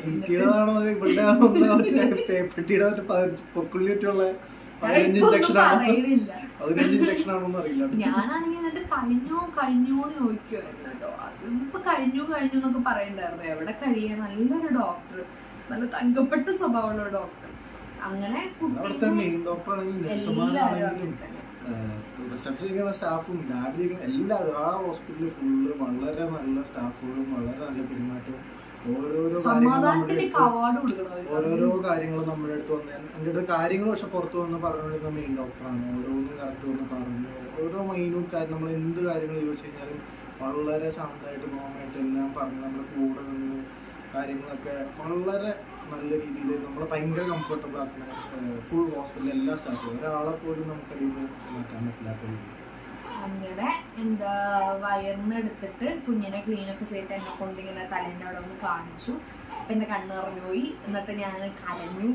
അപ്പോഴും ഞാൻ അലറി വിളിച്ച് കരഞ്ഞു. എന്നിട്ട് കരഞ്ഞു കഴിഞ്ഞിട്ട് ഞാൻ ഡോക്ടർ നേഴ്സ് ഇവൻ്റെ ചുണ്ടിൻ്റെ അടുത്തേക്ക് കൊണ്ടുവന്നു ഉമ്മ വയ്ക്കാൻ വേണ്ടിയിട്ട്. എന്നിട്ട് ഉമ്മ വെച്ചിട്ട് കുട്ടീനെ കൊണ്ടുപോയി. അപ്പം അവനെന്നിങ്ങനെ കണ്ണൂർന്ന് ഇങ്ങനെ നോക്കുന്നുണ്ടായിരുന്നു, ഉണ്ടക്കണ്ണോ കാണിച്ച്. എന്നിട്ട് അപ്പം ഞാൻ കൊണ്ടുപോയി. വെയിറ്റ് കുറവാണെന്ന് എൻ്റെ അടുത്ത് പറഞ്ഞു. എന്നിട്ട് അവനങ്ങോട്ട് കൊണ്ടുപോയി, പുറത്തോട്ട് കൊണ്ടുപോയി. എന്നിട്ട് അത് കഴിഞ്ഞ് സ്റ്റിച്ച് ഇടുമായിരുന്നു. സ്റ്റിച്ച് ഇടാനായിട്ട് അനസ്തേഷ്യ വെച്ചു. പക്ഷെ അനസ്തേഷ്യ അതിൻ്റെ അനിയത്തിയാട്ടോ. അനസ്തേഷ്യ ഏറ്റില്ലാത്ത കാരണം അതിൻ്റെ വേദന എനിക്ക് നല്ലോണം ഉണ്ടായിരുന്നു. പകുതി തുന്നിയപ്പോൾ ഞാൻ വേദനിക്കുന്നത് അവർ അനസ്തേഷ്യ വെച്ചാണല്ലോ ഇപ്പോഴും വേദന ഉണ്ട്. അവർ ഇപ്പോഴും വേദന ഉണ്ടായിരുന്നു. അപ്പോൾ ഒരു അനസ്തേഷ്യ കൂടെ അവർ ഒന്നും കൂടെ വെച്ചു. 3 സ്റ്റിച്ച് ഉണ്ടായിരുന്നുള്ളൂ. ഒരു അനസ്തേഷ്യ കൂടെ 3 സ്റ്റിച്ച് ഉണ്ടായിരുന്നു. അപ്പോൾ ഒരു അനസ്തേഷ്യ കൂടെ തന്നു. അതും ഏറ്റില്ല. അപ്പോൾ പിന്നെ അനസ്തേഷ്യ വെക്കണ്ടല്ലോ എന്ന് കരുതി വെച്ചില്ല. എന്നിട്ട് സ്റ്റിച്ച് ഇട്ടുകൊണ്ടിരുന്നു, ഉണർന്നു. സ്റ്റിച്ച് ഇട്ടപ്പോൾ നല്ല വേദന ഉണ്ടായിരുന്നു. അപ്പം ഞാനിങ്ങനെ കരഞ്ഞു വിളിച്ച് ഞാൻ പറഞ്ഞു കഴിഞ്ഞോ എന്ന് ചോദിച്ചു. അപ്പോൾ അവരെൻ്റെ അടുത്ത് പറഞ്ഞു തീർന്നുകൂടാന്ന് പറഞ്ഞു. കുറച്ച് കഴിഞ്ഞിട്ട് തീരണില്ല. അപ്പോൾ ഞാൻ കരഞ്ഞിട്ട് പറഞ്ഞു നിങ്ങളൊക്കെ എന്നെ പറ്റിക്കുവാലേ, തീർന്നില്ലല്ലോ എന്ന് പറയാം. പിന്നെയും കരഞ്ഞു. ഞാൻ എന്താടൊക്കെയോ വിളിച്ച് പറയണ്ടായിരുന്നു, എനിക്കൊന്നും ഓർമ്മില്ല. അങ്ങനെ നല്ല വേദന ഉണ്ടായിരുന്നു സ്റ്റിച്ചിട്ടപ്പോൾ. സാധാരണ വേദന ഉണ്ടാവില്ല, മരവിച്ചെടുത്ത് എനിക്ക് വേദന ഉണ്ടായിരുന്നില്ല. പക്ഷെ ചില ഭാഗം മരവിച്ചിട്ടുണ്ടായിരുന്നില്ല, അവിടെ നല്ല വേദന ഉണ്ടായിരുന്നു. അപ്പം അത് കഴിഞ്ഞിട്ട് എല്ലാം കഴിഞ്ഞപ്പോൾ അപ്പം ഞാൻ എൻ്റെ മനസ്സിൽ പ്രതീക്ഷിക്കണമെന്ന് പറഞ്ഞു. നമ്മൾ ഈ സിനിമയിലൊക്കെ പ്രസവം കഴിഞ്ഞാൽ ഇങ്ങനെ നമ്മളെ ബെഡിൽ ആ കട്ടിലയിലൊക്കെ സ്ട്രക്ചറിലൊക്കെ ഉന്തിക്കൊണ്ടുപോയി റൂമിലേക്കൊക്കെ ആക്കുമല്ലോ. ഞാൻ അങ്ങനെയാണ് പ്രതീക്ഷിച്ചത്. പക്ഷെ എന്താ ഉണ്ടായെന്ന് വെച്ച് കഴിഞ്ഞാൽ സ്റ്റിച്ചൊക്കെ ഇട്ട് കഴിഞ്ഞപ്പോൾ എൻ്റെ അടുത്ത് ഇനി എണീറ്റ് പോക്കോളാൻ പറഞ്ഞു. അപ്പം ഞാൻ വിശ്വസിച്ചത് എന്തത് ഇങ്ങനെയൊക്കെ പറയണം, ഇങ്ങനെ എണീറ്റ് പോവാ. അപ്പം ഞാൻ ചോദിച്ചു ഓക്കെ ആണോ, ഇരിക്കാൻ പറ്റുമോ, നടക്കാൻ പറ്റുമോ. പിന്നെ അവരെൻ്റെ അടുത്ത് ചോദിച്ചു പിന്നെ അല്ലാണ്ട് എണീറ്റ് പോക്കോന്ന് പറഞ്ഞു എൻ്റെ അടുത്ത്. അങ്ങനെ ഞാൻ എന്നിട്ട് എനിക്ക് അത്ഭുതമായിട്ടോ, വേദന ഉണ്ടാവുമെന്നൊക്കെ വിചാരിച്ച് അലമ്പാണ്. എന്നിട്ട് വേദന ഉണ്ടാവുമെന്നൊക്കെ വിചാരിച്ച് ഞാൻ എണീറ്റ് നടന്ന് ലേബർ റൂമിൽ തന്നെ ബെഡുകളുണ്ട്, അവിടെ കൊണ്ടുപോയി എന്നെ കിടത്തി. എനിക്ക് ഒരു വേദന ഉണ്ടായിരുന്നില്ല സ്റ്റിച്ചിട്ട് കഴിഞ്ഞിട്ട്, കുറച്ചുപോലും വേദന ഉണ്ടായിരുന്നില്ല കേട്ടോ സ്റ്റിച്ചിട്ട് കഴിഞ്ഞിട്ട്. എനിക്കതൊക്കെ അത്ഭുതമായി, എങ്ങനെ എന്നുള്ള ഒരു ഇതിൽ എനിക്ക് ഭയങ്കര അത്ഭുതമായി. ഒട്ടും എനിക്ക് വേദന ഉണ്ടായിരുന്നില്ല സ്റ്റിച്ചിട്ട് കഴിഞ്ഞിട്ട്. എന്നിട്ട് ഒട്ടും ഒരു നുള്ളു പോലും, ഇപ്പൊ പ്രസവം കഴിഞ്ഞതാണെന്ന് പോലും എനിക്ക് അങ്ങനെ ഒരു വേദന ഉണ്ടായിരുന്നില്ല. എന്നിട്ട് ഞാൻ നേഴ്സിൻ്റെ അടുത്ത് എനിക്ക് കിടന്നു മടുത്തായിരുന്നു. ശേഷം ഞാൻ എണീറ്റ് നടന്നോട്ടെ, എൻ്റെ അടുത്ത് നടന്നോളാനും പറഞ്ഞു. ഞാൻ എണീറ്റ് നടന്ന് അവരുടെ ഗൗണ് ഡ്രസ്സൊക്കെ മാറി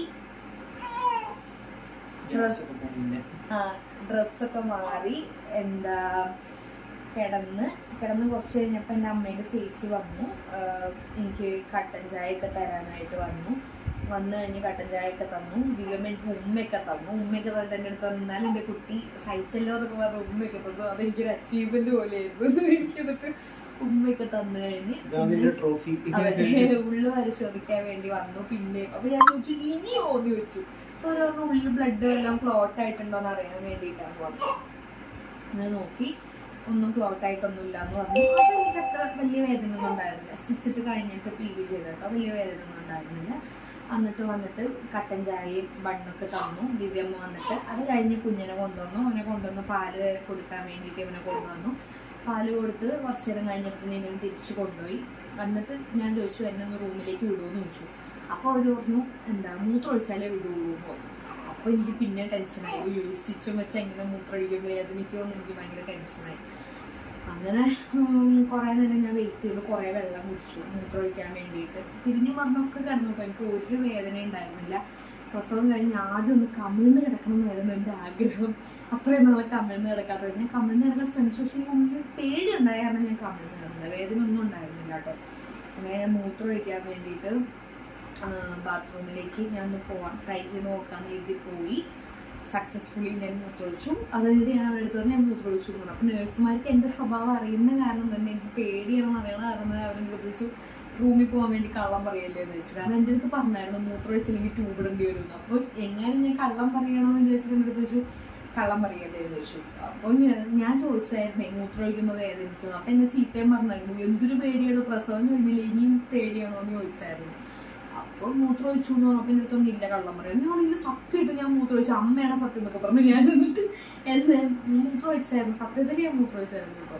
എന്നിട്ട് എൻ്റെ അടുത്ത് പൊക്കോളാന്നൊക്കെ പറഞ്ഞ് എന്നെ നടത്തിക്കൊണ്ടുപോയി. ഞാൻ സിനിമയിലോ കണ്ട സ്ട്രക്ചറിലൊക്കെ കൊണ്ടുപോകുന്ന വിചാരിച്ച് എല്ലാരും മുന്നിൽ കൂടെ എന്തിനെങ്കിലും കൂടെ എൻ്റെ അടുത്ത് നടന്നു പോക്കോളാനൊക്കെ പറഞ്ഞു.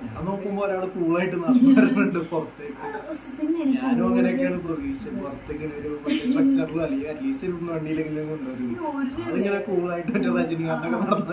ഇരിക്കാനും ഞാൻ ശരിക്കുമ്പോ ഒക്കെ വേദന ഉണ്ടാവും. മൂത്രം ഒഴിച്ചപ്പോൾ ഒരു വേദന ഉണ്ടായിരുന്നില്ല. നടക്കുമ്പോ ഇങ്ങനെ വല്ല പെൻഗ്വിനൊക്കെ നടന്നു തന്നെ പോലെയൊക്കെ നടന്നൊക്കെ വരുമായിരിക്കും. ആള് നേരെ കൂളായിട്ട് സാധാരണ ഇങ്ങനെയാണ് നടന്നു. സ്റ്റിച്ചിന്റെ വേദന ഒന്നും ഉണ്ടായിരുന്നില്ല. അതുവരെയുള്ളൊരു വേദന മരണവേദന ആയിരുന്നു. അത് ഞാൻ സുഖമായിരുന്നു ഒരിക്കലും പറയില്ല. സുഖപ്രസവം തീരെ സുഖമുള്ള ഏർപ്പാടല്ല, ഭയങ്കര വൃത്തിയായിട്ട് ഏർപ്പാടാണ്. മീൻസ് നല്ല വേദനയാണ്. പക്ഷെ ലാസ്റ്റ് ആളുടെ മുഖം, കുഞ്ഞിന്റെ മുഖം കാണുന്നുണ്ടല്ലോ, ആ സമയത്ത് സ്റ്റിച്ചിട്ട വേദന ഞാൻ അറിഞ്ഞില്ല. അവന്റെ മുഖം കണ്ട ആ ഒരു 10 സെക്കൻഡ് താഴെ അവർ സ്റ്റിച്ചിട്ടുകൊണ്ടിരുന്ന വേദന ഒന്നും ഞാൻ അറിഞ്ഞില്ല. അത് ഭയങ്കര സുഖമുള്ളൊരു പരിപാടിയായിരുന്നു. ആ ലാസ്റ്റ് ക്ലൈമാക്സിലേക്ക് എത്തുക എന്ന് പറയുന്നത്. എന്നിട്ട് അത് കഴിഞ്ഞ് റൂമിലേക്ക് നടന്നുപോയി കഴിഞ്ഞ് പിന്നെ കുഞ്ഞ് ഈ ഒരു പ്രോസസ്സ് മൊത്തം കാണുമ്പോഴാണ് നമ്മുടെ പാരൻസ്, നമ്മുടെ അമ്മമാര് ഒക്കെ കടന്നുപോയ കാര്യങ്ങളും അവരെ അനുഭവിച്ച വേദനയൊക്കെ ആലോചിച്ച് നമുക്ക് ഇത്രയൊക്കെ അനുഭവിച്ചില്ലേ, ഇത്രയൊക്കെ ഇതിലാണ്. അത് നമ്മളതിന് മുന്നെയാണെങ്കിൽ നമ്മൾ പലതവണ പറഞ്ഞ് കേട്ടിട്ടുണ്ടെങ്കിലും നമുക്കത് അങ്ങനെയൊക്കെ അതിൻ്റെ ഒരു ഫീല് നമുക്ക് മനസ്സിലാവില്ല. അത് നേരിട്ട് കണ്ട് ഇവള് അനുഭവിക്കുന്ന പെയിനും പ്രശ്നങ്ങളും വേദനയും ഇതൊക്കെ ഓരോന്ന് കാണുമ്പോഴത്തേക്കും നമ്മൾ ശരിക്കും അത് റിയലൈസ് ചെയ്യും. എനിക്കും ഇങ്ങനെ തോന്നിയായിരുന്നു എൻ്റെ വൈൽഡ് ലൈഫ് നമ്മളെ അമ്മമാരെയൊക്കെ സമ്മതിക്കണം ഇത്ര വേദന സഹിച്ച്. എന്നിട്ടാണ് ഞാനും ഇച്ചാലൊക്കെ അമ്മമാരോട് ഒരുമാതിരി തർക്കുത്തരം പറയണതും പരിപാടി എല്ലാരും അങ്ങനത്തെ ഒരു പ്രായം കഴിഞ്ഞാൽ പിന്നെ തർക്കുത്തരം പറയണവർക്ക് നോർമലായിട്ടുള്ള കാര്യമാണ്. എന്നാലും ഞാനിങ്ങനെ വിചാരിക്കും എന്റെ ഒക്കെ സ്വഭാവം കാര്യം പറഞ്ഞു കൊടുക്കണമായിരിക്കും, പക്ഷെ തറുതല പറയണ പോലെ അവർക്ക് ഫീൽ ചെയ്യും. അപ്പൊ ഞാനിങ്ങനെ ഇത്രയൊക്കെ വേദന സഹിച്ചിട്ടാണല്ലോ ഞാനൊക്കെ ഇമ്മാതിരി സ്വഭാവം കാണിക്കണമെന്നൊക്കെ ഞാനിങ്ങനെ വിചാരിക്കുമായിരുന്നു മനസ്സിൽ. എന്നിട്ട് കൂളായിട്ട് പ്രസവം കഴിഞ്ഞ റൂമിലേക്ക് നടന്നു പോയി. എല്ലാവരും എൻ്റെ അടുത്ത് ചോദിച്ചു, അമ്മമ്മയാണെങ്കിലും കൂടെ ഉള്ളവരൊക്കെ ചോദിച്ചു എനിക്ക് ഒരു കുഴപ്പമില്ല, എനിക്കൊരു കുഴപ്പമില്ല. അപ്പൊ ഞാൻ നടന്നു വന്നതിന് മുന്നെയാണ് ഇവനെ ഞങ്ങൾക്ക് ആൺകുട്ടിയാണെന്നൊക്കെ പറഞ്ഞ് അവിടെ പുറത്തൊരു ഫുള്ള് ജനക്കൂട്ടം മീറ്റ് ചെയ്യായിരുന്നു. ഫുൾ ഫാമിലി എല്ലാവരും ആൺകുട്ടിയാണെന്ന് പറഞ്ഞു കഴിഞ്ഞിട്ട് കൊച്ചിനെ കൊണ്ടുവരാട്ടോ എന്ന് പറഞ്ഞു അന്നേരം തൊട്ട് ഇങ്ങനെ തുള്ളിച്ചാടി ഇരിക്കുക. വേറെ ആൾക്കാരുണ്ട്, ഒരു 4-5 ആൾക്കാരുടെ ഫാമിലി വേറെ ഉണ്ട് അവിടെ. ബാക്കി അന്നുണ്ടായ എല്ലാവരും പെൺകുട്ടികളായിരുന്നു ആ സമയത്ത്. ഇവൻ മാത്രം ആൺകുട്ടിയായിരുന്നു ആ സമയത്ത്. എല്ലാവരും ഭയങ്കര ചില്ലായിട്ട് ഞാൻ അവിടെ തുള്ളിച്ചാടിയൊക്കെ ഇങ്ങനെ ഇരിക്കുകയാണ്. പിന്നെ ഞാൻ അവസാനം കൊണ്ടുപോകുന്നു. ഞാൻ ഒരു മാസ സാധനമാണ് ഞാൻ പ്രതീക്ഷിച്ചത്, ഞാൻ പ്രകടനം വെക്കുന്നത്. പക്ഷെ ആകെ മൊത്തം ഇമോഷണൽ ഡ്രാമയൊക്കെ കൈവിട്ട് പോയി. ആൾക്കാരൊക്കെ എന്നെ നോക്കി ഞാനാകെ ഭയങ്കര ഇമോഷണലായി. എന്റെ മോൻ എന്റെ ഉമ്മയൊക്കെ കൊടുത്തു കഴിഞ്ഞപ്പോൾ ഞാൻ ആകെ കരഞ്ഞ് എന്റെ കയ്യിൽ വിട്ടുപോയി. അയ്യോ അന്നേരത്തെ ഒരു ഫീല് ഞാൻ ഇന്നും കൂടെ ആ വീഡിയോ ആദ്യമായിട്ട് അവനെ കൈ കിട്ടിയ വീഡിയോ കണ്ടിട്ട് ഞാൻ എന്റെ കയ്യിൽ കൂടെ വീണ്ടും വെള്ളം. അത് ആ ഒരു സമയത്ത് അതെങ്ങനെ പറയണ്ടേ, എങ്ങനെ അത് എക്സ്പ്ലെയിൻ ചെയ്യണ്ടെന്നൊന്നും എനിക്കറിയില്ല. പക്ഷെ അവനെ ഇങ്ങനെ കയ്യിലേക്ക് കിട്ടി നേരെ നോക്കി കണ്ണു തുറന്നു വന്നത് നോക്കി ഉമ്മയൊക്കെ കൊടുത്തു കഴിഞ്ഞിട്ട് ഇങ്ങനെ അവൻ ഇങ്ങനെ എന്റെ മുഖത്തേക്ക് നോക്കി കണ്ടപ്പോഴത്തേക്കും അയ്യോ ഒന്നും എന്നെ പൊന്നു സാറ് എന്റെ ചുറ്റുമുള്ള ഒന്നും കാണാൻ പറ്റിയില്ല എന്ന് പറഞ്ഞ പോലെ പുറത്തേക്ക് വന്നപ്പോ തന്നെ എന്റെ അനിയത്തി പറഞ്ഞ ചേച്ചി ഏട്ടൻ കരഞ്ഞു കോളാക്കി എന്ന് പറഞ്ഞു എന്റെ അടുത്ത്. പിന്നെ എന്റെ ഫ്രണ്ട് പ്രണവൊക്കെ ഉണ്ടായിരുന്നു. പ്രണവൊക്കെ എന്റെ അടുത്ത് പറഞ്ഞു ശ്രീകൃഷ്ണ അളിയൻ കരഞ്ഞു മെഴുകിയിട്ടുണ്ടോ പറഞ്ഞു. വീഡിയോ കാണിച്ചത് വീഡിയോ കരയും എന്തിന്, വീഡിയോ നോക്കിയപ്പോ ഒരാളെ കരഞ്ഞു മോങ്ങി മെഴുകി അലമ്പാക്കി വെച്ചിട്ടുണ്ട്. ഞാൻ ഈ ആനന്ദക്കണ്ണി ഇവള് പറഞ്ഞതിന് മുന്നേ എന്താ കൊച്ചിനെ, അതായത് ഇവിടെ ലേബർ ഇപ്പറേ ഒരു സൈഡിൽ ലേബർ റൂമും അത് കഴിഞ്ഞിട്ട് കുറച്ചപ്പുറം മാറി നമ്മളൊരു പാത്വേ കൂടെ പോയിട്ട് അപ്പുറയാണ് NICU. അപ്പോൾ കൊച്ചിനെ തിരിച്ച് ഞങ്ങളുടെ നിന്ന് വാങ്ങിയിട്ട് അപ്പുറം NICUവിൽ കൊണ്ടുവിടുമെന്ന് പറഞ്ഞു. ഇപ്പറേ ഇവളുടെ കഴിയുമ്പോഴത്തേക്ക് ഇവിടെ വിടുമെന്ന് പറഞ്ഞു. ഞാൻ അങ്ങോട്ടേക്ക് ഓടുന്നു, കൊച്ചിനെയാണോ വിടുന്നത് അത് ഇവളുടെയാണോ വിടുന്നത്? എനിക്ക് ഇവിടെ നിൽക്കാനും പറ്റുള്ള അവിടെ നിൽക്കാനും പറ്റുള്ള. എനിക്ക് കൊച്ചിനെ അവിടെ നിൽക്കുമ്പോഴത്തേക്ക് ഇവള് എന്താ ഇവളെ കാണാനായിട്ട് ഭയങ്കരമായിട്ട് ഇതാവും. കാരണം ഇത്രയും കാര്യങ്ങളിൽ കൂടെ ഒക്കെ പോയിട്ടേ എനിക്ക് എന്താ ഇത് മതി സിസേറിയനൊക്കെ മതി എന്ന് പറഞ്ഞ് കിടന്ന് കരഞ്ഞ് വിളിച്ച് ഡോക്ടർക്ക് വന്ന് പറഞ്ഞിട്ടും പിന്നെ അതിൽ കൂടെ ഒക്കെ പോയി അവൾ അതൊക്കെ ചെയ്തല്ലോ. അപ്പോൾ അവൾ അതിൽ കൂടെ ഒക്കെ പോയത് എനിക്ക് ഇവളെയും കാണാഞ്ഞിട്ട് എനിക്ക് പറ്റാണ്ടായിരുന്നില്ല. ഞാൻ ആ ഓൾവേയുടെ അതിൽ കൂടെ അങ്ങോട്ടേക്ക് പോകുന്നു, എന്നിട്ട് ഇങ്ങോട്ടേക്ക് വരും. മറ്റേ CID മ്യൂസിയം അങ്ങോട്ട് വരട്ടെ, എന്നിട്ട് ഞാൻ ഇങ്ങോട്ട് വരട്ടെ, ഇങ്ങോട്ട് വരും. ആ പരിപാടിയായിരുന്നു. ഞാൻ ഫുള്ള് അങ്ങോട്ടേക്ക് ഓടുന്നു, ഇങ്ങോട്ടേക്ക് വരും. ഇപ്പോഴാണോ ആദ്യം പുറത്തേക്ക് വരിക, കൊച്ചാണോ ആദ്യം പുറത്തേക്ക് വരിക, അങ്ങനെ ഇങ്ങനെ അങ്ങോട്ടും ഇങ്ങോട്ടും ഓടി ഞാൻ കളിക്കുകയായിരുന്നു. എന്നിട്ട് ഞാൻ കൂളായിട്ട് ലേബർ റൂമിൽ നിന്ന് പുറത്തേക്കാണ്.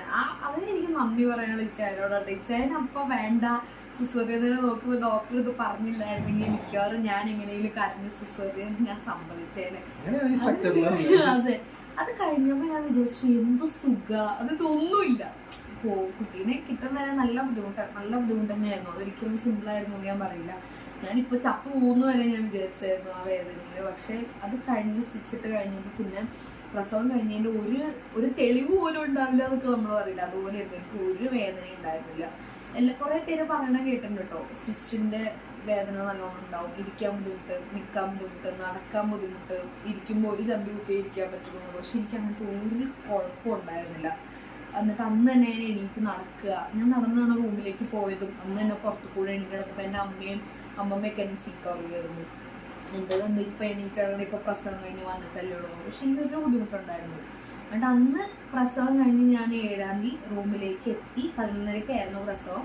റൂമിലേക്ക് എത്തിക്കഴിഞ്ഞപ്പോൾ അന്ന് വൈകിട്ടായിരുന്നു അമ്മയുടെ ഫ്ലൈറ്റ്.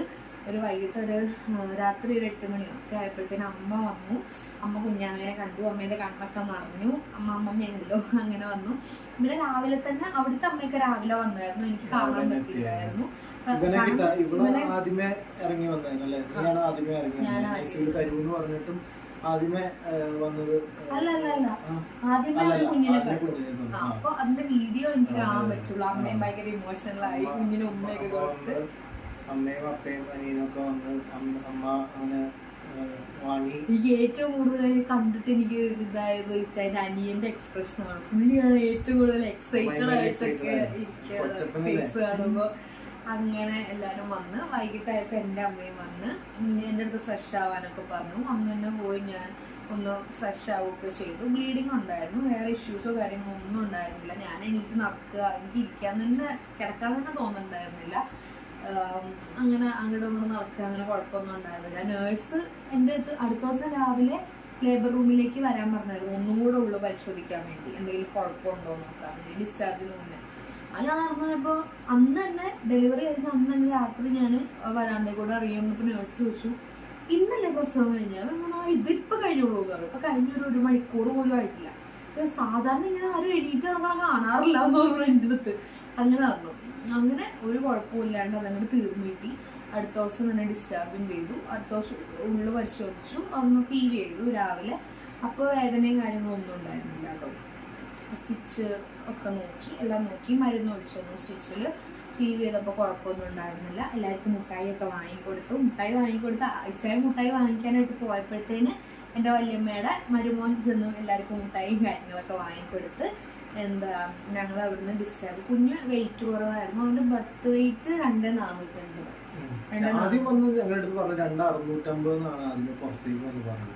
പക്ഷെ ഡിസ്ചാർജ് സമ്മറി ചെയ്തിങ്ങനെ 2,480 എന്നാണ് എഴുതിയേക്കുന്നത്. ഞങ്ങൾ കേട്ടത് മാറിപ്പോയതാണോ പറഞ്ഞത് മാറിപ്പോയതാണോ അതെയോ ശരിക്കും 2,650 ആയിരുന്നു. കാരണം ആദ്യമേ ഫ്ലൂയിഡിൽ കിടന്നിട്ടുള്ള ഒരു ഇതൊക്കെ ഉണ്ടാവുമെന്നാണല്ലോ പറയാറ്. ആ ഒരു പിന്നെ പെട്ടെന്ന് വെയിറ്റ് ഡിക്രീസ് ചെയ്യും. പിന്നെ അവൻ വെയിറ്റ് ഡിക്രീസ് ചെയ്താൽ 2,200 വരെ എത്തിയായിരുന്നു.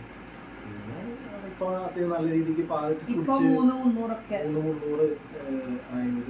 ഒരു മാസം കൊണ്ട് തന്നെ 1 കിലോന്റെ മുകളിൽ കയറി. 1 മാസം കിലോ അതന്നെ. പാല് കുടിച്ച് ഇപ്പൊ തക്കുടായി വരുന്നുണ്ട്, കുഴപ്പമൊന്നുമില്ല, നല്ല ഉറക്കത്തിലാണ് ഇപ്പൊ. ആദ്യമേ ഇപ്പൊ പ്രസവം കഴിഞ്ഞു പറഞ്ഞ പാലിന് ഇച്ചിരി കുറവുണ്ടായിരുന്നു. അപ്പൊ അന്നേരം ഡോക്ടർ ഒരു ആയുർവേദിക് കൂടെ ചേർന്നിട്ടുള്ളൊരു ടാബ്ലറ്റ് ആയിരുന്നു, ലാക്ടേറോ തന്നത്. 3 ദിവസം എന്തോ കുടിക്കാൻ വേണ്ടി മാത്രം. അതുമായി ഇവര് മഞ്ഞയുടെ ഇതുണ്ടായിരുന്നു, വെയിറ്റ് കുറവും ചില ഡേ പുറകിലേക്ക് വരുന്നില്ല. ഞാൻ ആദ്യം 2 ദിവസം NICU കിടക്കേണ്ടി വന്നു. പിന്നെ വീട്ടിലേക്ക് വന്ന് നോക്കി, പിന്നെയും കൂടി, പിന്നെ ഒരു 2 ദിവസം NICU കിടക്കേണ്ടി വന്നു. അങ്ങനെ വീണ്ടും ഹോസ്പിറ്റലിൽ. മാത്രമല്ല 2 ദിവസം ഇടവിട്ട് വീട്ടിൽ വരുന്ന ദിവസം ഇടവിട്ട് ഹോസ്പിറ്റലിൽ പോയി ചെക്ക് ചെയ്യേണ്ടി വന്നു. അങ്ങനെ ഇപ്പോഴാണ് എല്ലാം ഒന്ന് ഓക്കെ ആയി ഉഷാറായി വന്നത്. വെയില് കാണിക്കാനായിട്ട് രാവിലത്തെ വെയില് കാണിക്കണ്ട, മഴക്കാലം കൂടെ അതാണ് അധികം വെയില് ഡോക്ടർ പുതിയൊരു പഠനത്തിന്റെ ഒരു അനുസരിച്ച് വെയില് കാണിച്ചിട്ട് കാര്യമൊന്നുമില്ല. അത് നല്ലോണം ബ്രസ്റ്റ് ഫീഡോ അല്ലെങ്കിൽ ഫോർമുല എങ്ങനെയാന്ന് വെച്ച് കഴിഞ്ഞാൽ അത് നല്ലോണം അത് ഉള്ളിലേക്ക് നല്ലോണം പാലൊക്കെ ചെന്നിട്ട് അത് മൂത്രത്തിലും അപ്പിടുമ്പോഴൊക്കെ ഫ്ലഷ് ഔട്ടായി പോണം എന്നാണ് പറഞ്ഞത്. vitamin D3 ഡ്രോപ്സ് ഉണ്ടായിരുന്നു, അതുപോലെ പ്രോബയോട്ടിക് എഴുതി തന്നിട്ടുണ്ടായിരുന്നു. അങ്ങനെയുള്ള കുറച്ച് കാര്യങ്ങളൊക്കെ. അപ്പൊ അങ്ങനെയൊക്കെയുള്ള ഇതുണ്ടായിരുന്നു. പിന്നെ പൊക്കിളിന് ചെറിയ ബ്ലീഡിങ് ചെറിയ രീതിക്ക് ഉണ്ടായിരുന്നു. അപ്പൊ അതിന്റെ വൈറ്റമിൻ K ഷോർട്ട് എടുത്തിട്ടുണ്ടായിരുന്നു. അങ്ങനെയൊക്കെ എല്ലാം അത്യാവശ്യം കുഴപ്പമൊന്നുമില്ലാത്ത രീതിയിൽ. കുറച്ച് നാളാ മഞ്ഞയുടെ പ്രശ്നം, ബിലിറൂബിന്റെ ഇഷ്യൂ ഉണ്ടായിരുന്നു. പക്ഷെ അതൊക്കെ ഒന്ന് മാറി തന്നെത്താനെ ബിലിറൂബിൻ ഡിക്രീസ് ചെയ്യാനായിട്ട് തുടങ്ങി. റീടേം ആയ കാരണം കുറച്ച് ടൈം എടുത്തു. സാധാരണ പെട്ടെന്ന് ഡിക്രീസ് ആവുന്ന പറഞ്ഞു. പക്ഷെ ഇവനൊരു മാസം അടുത്ത് വേണ്ടി വന്നു എല്ലാം ഒന്ന് ശരിയാവില്ല. അപ്പൊ അതിന്റെ ഓട്ടവും കാര്യങ്ങളൊക്കെ കാരണം എനിക്ക് വീഡിയോ ചെയ്യാൻ പറ്റിയിട്ടുണ്ടായിരുന്നില്ല. എല്ലാം കഴിഞ്ഞപ്പോഴാണ് ഞാൻ ഓക്കെ ആവുക പറഞ്ഞാൽ എനിക്ക് വേറെ പ്രശ്നമൊന്നും ഉണ്ടായിരുന്നില്ല. ഞാൻ കഴിഞ്ഞതിന് പിന്നെ കിടന്നിട്ടില്ല പ്രസവം കഴിഞ്ഞ ശേഷം. അമ്മയൊക്കെ സ്ഥിരം ചീത്തയാണ്, പ്രസവിച്ച് കഴിഞ്ഞാൽ അങ്ങനെയൊന്നുമില്ല, പ്രസവിച്ച് കിടക്കണം എണീറ്റ് കിടക്കണം. എനിക്ക് വേറെ ഒരു രീതിക്കുള്ള കുഴപ്പമോ കാര്യങ്ങളോ ഒന്നുമില്ല കേട്ടോ. അപ്പോൾ അങ്ങനെ അതങ്ങോട്ട് കഴിഞ്ഞ് കിട്ടി. അതുവരെ കുട്ടീനെ കൈ 28 കിട്ടുന്നവരെ ദിവസത്തിന്റെ ഇടയ്ക്ക് ബാംഗ്ലൂർ പോയി. അതെ ബാംഗ്ലൂരിൽ പോയി വേറൊരു ആവശ്യം ഉണ്ടായിട്ടാണ്. ഒരാവശ്യത്തിന് ബാംഗ്ലൂരിൽ പോണി. കുഞ്ഞിനെ ഇവിടെ ഒന്ന് വിട്ടിട്ടാണെങ്കിലും പോണി. കാരണം അവന് ഒന്നാമത് കുഞ്ഞി ഫ്രീ ടൈം ആയ കാരണം ഇമ്മ്യൂണിറ്റി ചെറിയ കുറവായ കൊണ്ട് നടക്കാൻ പറ്റില്ലല്ലോ. ഇത് പോകേണ്ട കാര്യം അത്യാവശ്യമായിരുന്നു. ഒരു വിസയുടെ കാര്യത്തിന് വേണ്ടി പോകേണ്ട അത്യാവശ്യമായിരുന്നു. അപ്പൊ അതിന് പോകേണ്ടി വന്നു. കുഞ്ഞിനെ ഇവിടെ വിട്ടു. നല്ല വിഷമം ഉണ്ടായിരുന്നു. സാധാരണ നിങ്ങൾ രാവിലെ പോയിട്ട് ബാംഗ്ലൂരിൽ രാത്രി തന്നെ, അതായത് കൊച്ചിലോട്ടുള്ളതാണ് ഞങ്ങള്. കൊച്ചില്ലെന്നുണ്ടെങ്കിൽ ഞങ്ങള് ബസ്സിനോ ട്രെയിനോ അങ്ങനെ പിന്നെ ചില്ലിന്നൊക്കെ നടക്കായിരുന്നു ബാംഗ്ലൂർ. പക്ഷെ ഇവനോടുള്ള മനസ്സ് ഇച്ചിരി പൈസ കൂടുതലാണെന്നുണ്ടെങ്കിൽ രാവിലെ പോയിട്ട് രാത്രി വന്ന രീതിക്ക് ഫ്ലൈറ്റ് ബുക്ക്. അപ്പൊ രാവിലെ പോയി രാത്രി എപ്പോഴും തിരിച്ചു പോയി. അണ്ടർ 24 hours-നുള്ളിൽ തിരിച്ചു വന്നു. ബസ് പമ്പും ഇതിന്റെ ഒക്കെ ഉപകാരം അന്നേരമായിരുന്നു. പക്ഷെ എന്നാലും വിട്ടിട്ട് പോകുമ്പോൾ ബുദ്ധിമുട്ടുണ്ടായിരുന്നു. പക്ഷെ വേറെ വഴിയൊന്നും ഉണ്ടായിരുന്നു. അത് അവിടെ പോയി വിസയുടെ കാര്യത്തിന് ഇത്ര ദിവസത്തിനുള്ളിൽ അത് കംപ്ലീറ്റ് ചെയ്യണമെന്നുണ്ടായിരുന്നു. അപ്പോൾ നമുക്ക് വേറെ ഒരു വഴിയില്ലാത്ത കാരണം പോകാണ്ട് വേറെ നിവൃത്തി ഉണ്ടായിരുന്നില്ല. അതുകൊണ്ടാണ് പോകേണ്ടി വന്നത്. അപ്പം അങ്ങനെ എല്ലാ പരിപാടികളും അങ്ങനെ സുഖമായിട്ട് എന്ന് പറയാൻ പറ്റില്ല. പറഞ്ഞ പോലെ മരണവേദന തന്നെ ഉണ്ടായിരുന്നു. പക്ഷെ ഭയങ്കര സന്തോഷമായിരുന്നു. ലാസ്റ്റ് എല്ലാവരും പറയുന്ന പോലെ തന്നെ എല്ലാ അമ്മമാരും ആദ്യം എടുക്കാനായിട്ട് പേടി. അച്ഛൻ ഇവിടെ ഉണ്ടായപ്പോൾ അനിയത്തി ഉണ്ടായപ്പോൾ പോലും അങ്ങനെ എന്താ എടുക്കാനായിട്ട് വന്നിട്ടില്ല. അച്ഛന് പേടിയൊക്കെ കുട്ടികൾ എടുത്തധികം ശീലമില്ലാത്തതാണ് പേടിയാന്ന്. അച്ഛൻ പെട്ടെന്ന് ഇങ്ങനെയൊക്കെ വന്ന് ഇങ്ങനെ കയ്യിൽ ഇങ്ങനെ ഞാൻ പിടിച്ചതിന്റെ അടിയിൽ ഇങ്ങനെ വന്ന് ഇങ്ങനെ പിടിച്ച് ഇപ്പൊ അച്ഛൻ പ്രോ ആയി. അപ്പയാണെങ്കിലും അപ്പയൊക്കെ വന്നപ്പോ വന്ന് പെട്ടെന്ന് എടുത്തു. സത്യം പറഞ്ഞാൽ ഞങ്ങള് ഡീൽ ചെയ്യുന്നതിനെക്കാട്ടിലും കൂടുതൽ ഇപ്പൊ കുട്ടീനെ എടുത്തോണ്ടിരിക്കണൊക്കെ ഞങ്ങളുടെ രണ്ടുപേരുടെയും പാരന്റ്സ് ആണ്. അപ്പയാണെങ്കിലും അമ്മയാണെങ്കിലും അച്ഛനാണെങ്കിലും അമ്മയാണെങ്കിലും. എന്റെ അനിയത്തി കുഞ്ഞമ്മ, അവളൊരു ഒരു കുഞ്ഞമ്മ ആയതുകൊണ്ട് ഭയങ്കര സന്തോഷത്തിലാണ് എടുക്കാനൊക്കെ തരും. അപ്പൊ ഇവരെല്ലാവരുമാണ് കൊണ്ട് നടക്കണേ. അതുകൊണ്ട് തന്നെ ഇതുവരെ ഒരു ബുദ്ധിമുട്ടുകളും ഉണ്ടായില്ല. ഇനി ഞങ്ങളിപ്പോ നെക്സ്റ്റ് വീക്ക് തന്നെ മൂവാറ്റുപുഴയ്ക്ക് പോവാണ്. അത് കഴിഞ്ഞറിയാം എന്തൊക്കെയോ ബുദ്ധിമുട്ടുകൾ. കാരണം അമ്മയ്ക്ക് ജോലിക്ക് പോകണം. ഞങ്ങൾ രണ്ടുപേരും കൂടെ തന്നെ കുത്തി വന്ന് ഡീൽ ചെയ്യേണ്ടി വരും. അങ്ങനെ അപ്പൊ എന്താ പറയാ, അപ്പൊ സംഭവം അങ്ങനെ അങ്ങോട്ട് കഴിഞ്ഞിട്ടി. ഇപ്പൊ അവിടുത്തെ ആ ഹോസ്പിറ്റലിലെ എല്ലാ സ്റ്റാഫും ഡോക്ടേഴ്സും നേഴ്സും എല്ലാ സ്റ്റാഫും ലാബ് റിസപ്ഷൻ ആയാലും ക്യാഷ് അടയ്ക്കുന്ന എല്ലാവരും ഭയങ്കര കംഫർട്ടബിൾ ആയിട്ട് ഫീൽ ചെയ്യും. അതെ, വളരെ നല്ല ഇതായിരുന്നു. അത് ഇവിടുത്തെ അല്ല ഹോസ്പിറ്റലിന്റെ പേര് ന്യൂ ലൈഫ് ഹോസ്പിറ്റൽ. ഇവിടെ നിലമ്പൂര് വടപുറത്തുള്ള ഹോസ്പിറ്റൽ. മലപ്പുറത്ത് നിലമ്പൂരടുത്ത് വടപുറത്തുള്ള ഹോസ്പിറ്റലാണ്. ഭയങ്കര അടിപൊളി. എനിക്കൊന്നും പറയണ്ട. കാരണം ആ ഒരു സിറ്റുവേഷനിലൊക്കെ നമുക്ക് ഏറ്റവും കൂടുതൽ നമുക്ക് വേണ്ടപ്പെട്ട ഒരു കൂടെ ഉണ്ടെങ്കിൽ ഞാൻ അവരുടെ അടുത്തും ചോദിച്ചായിരുന്നു ഒന്ന് ഹസ്ബൻഡിന് ഉള്ളിൽ കയറ്റാൻ പറ്റുമോ, പറ്റില്ല എന്ന് അവർ പറഞ്ഞിട്ടുണ്ടായിരുന്നു. നമുക്ക് ഏറ്റവും കൂടുതൽ വേണ്ടത് നമുക്ക് ഇഷ്ടപ്പെട്ട ഒരാൾ അല്ലെങ്കിൽ നമ്മുടെ വേണ്ടപ്പെട്ട ഒരാൾ കൂടെ ഉണ്ടാകുമ്പോൾ നമുക്ക് ഭയങ്കര ആശ്വാസമാണല്ലോ. അതേ ഒരു ഫീൽ തന്നെയാണ് അവര് തന്നിട്ടുണ്ടായിരുന്നത്. കാരണം ഒരിക്കലും ഒരു നേഴ്സ് എന്നുള്ളതിൽ അല്ലാണ്ട് നമ്മുടെ ആരൊക്കെയോ എന്നുള്ളൊരു ഫീൽ തന്നിട്ടാണ്. ഇപ്പൊ ഒരു പഠനം എന്നുള്ള രീതിയിൽ നമുക്ക് അതായത് കയറാൻ താല്പര്യമുള്ള ഒരാൾക്കും കൂടെ കയറാനായിട്ടുള്ള ഒരു സൗകര്യം കൂടെ ഉണ്ടായി. അവരൊറ്റ ഒരു ഇത് മാത്രമേ തോന്നൂ. ഞാൻ കയറിയാൽ ഞാൻ ചിലപ്പോ അവിടെ ബോധം കെട്ടി ഞാൻ അവിടെ കിടന്നിട്ടുണ്ടാവുമായിരിക്കും.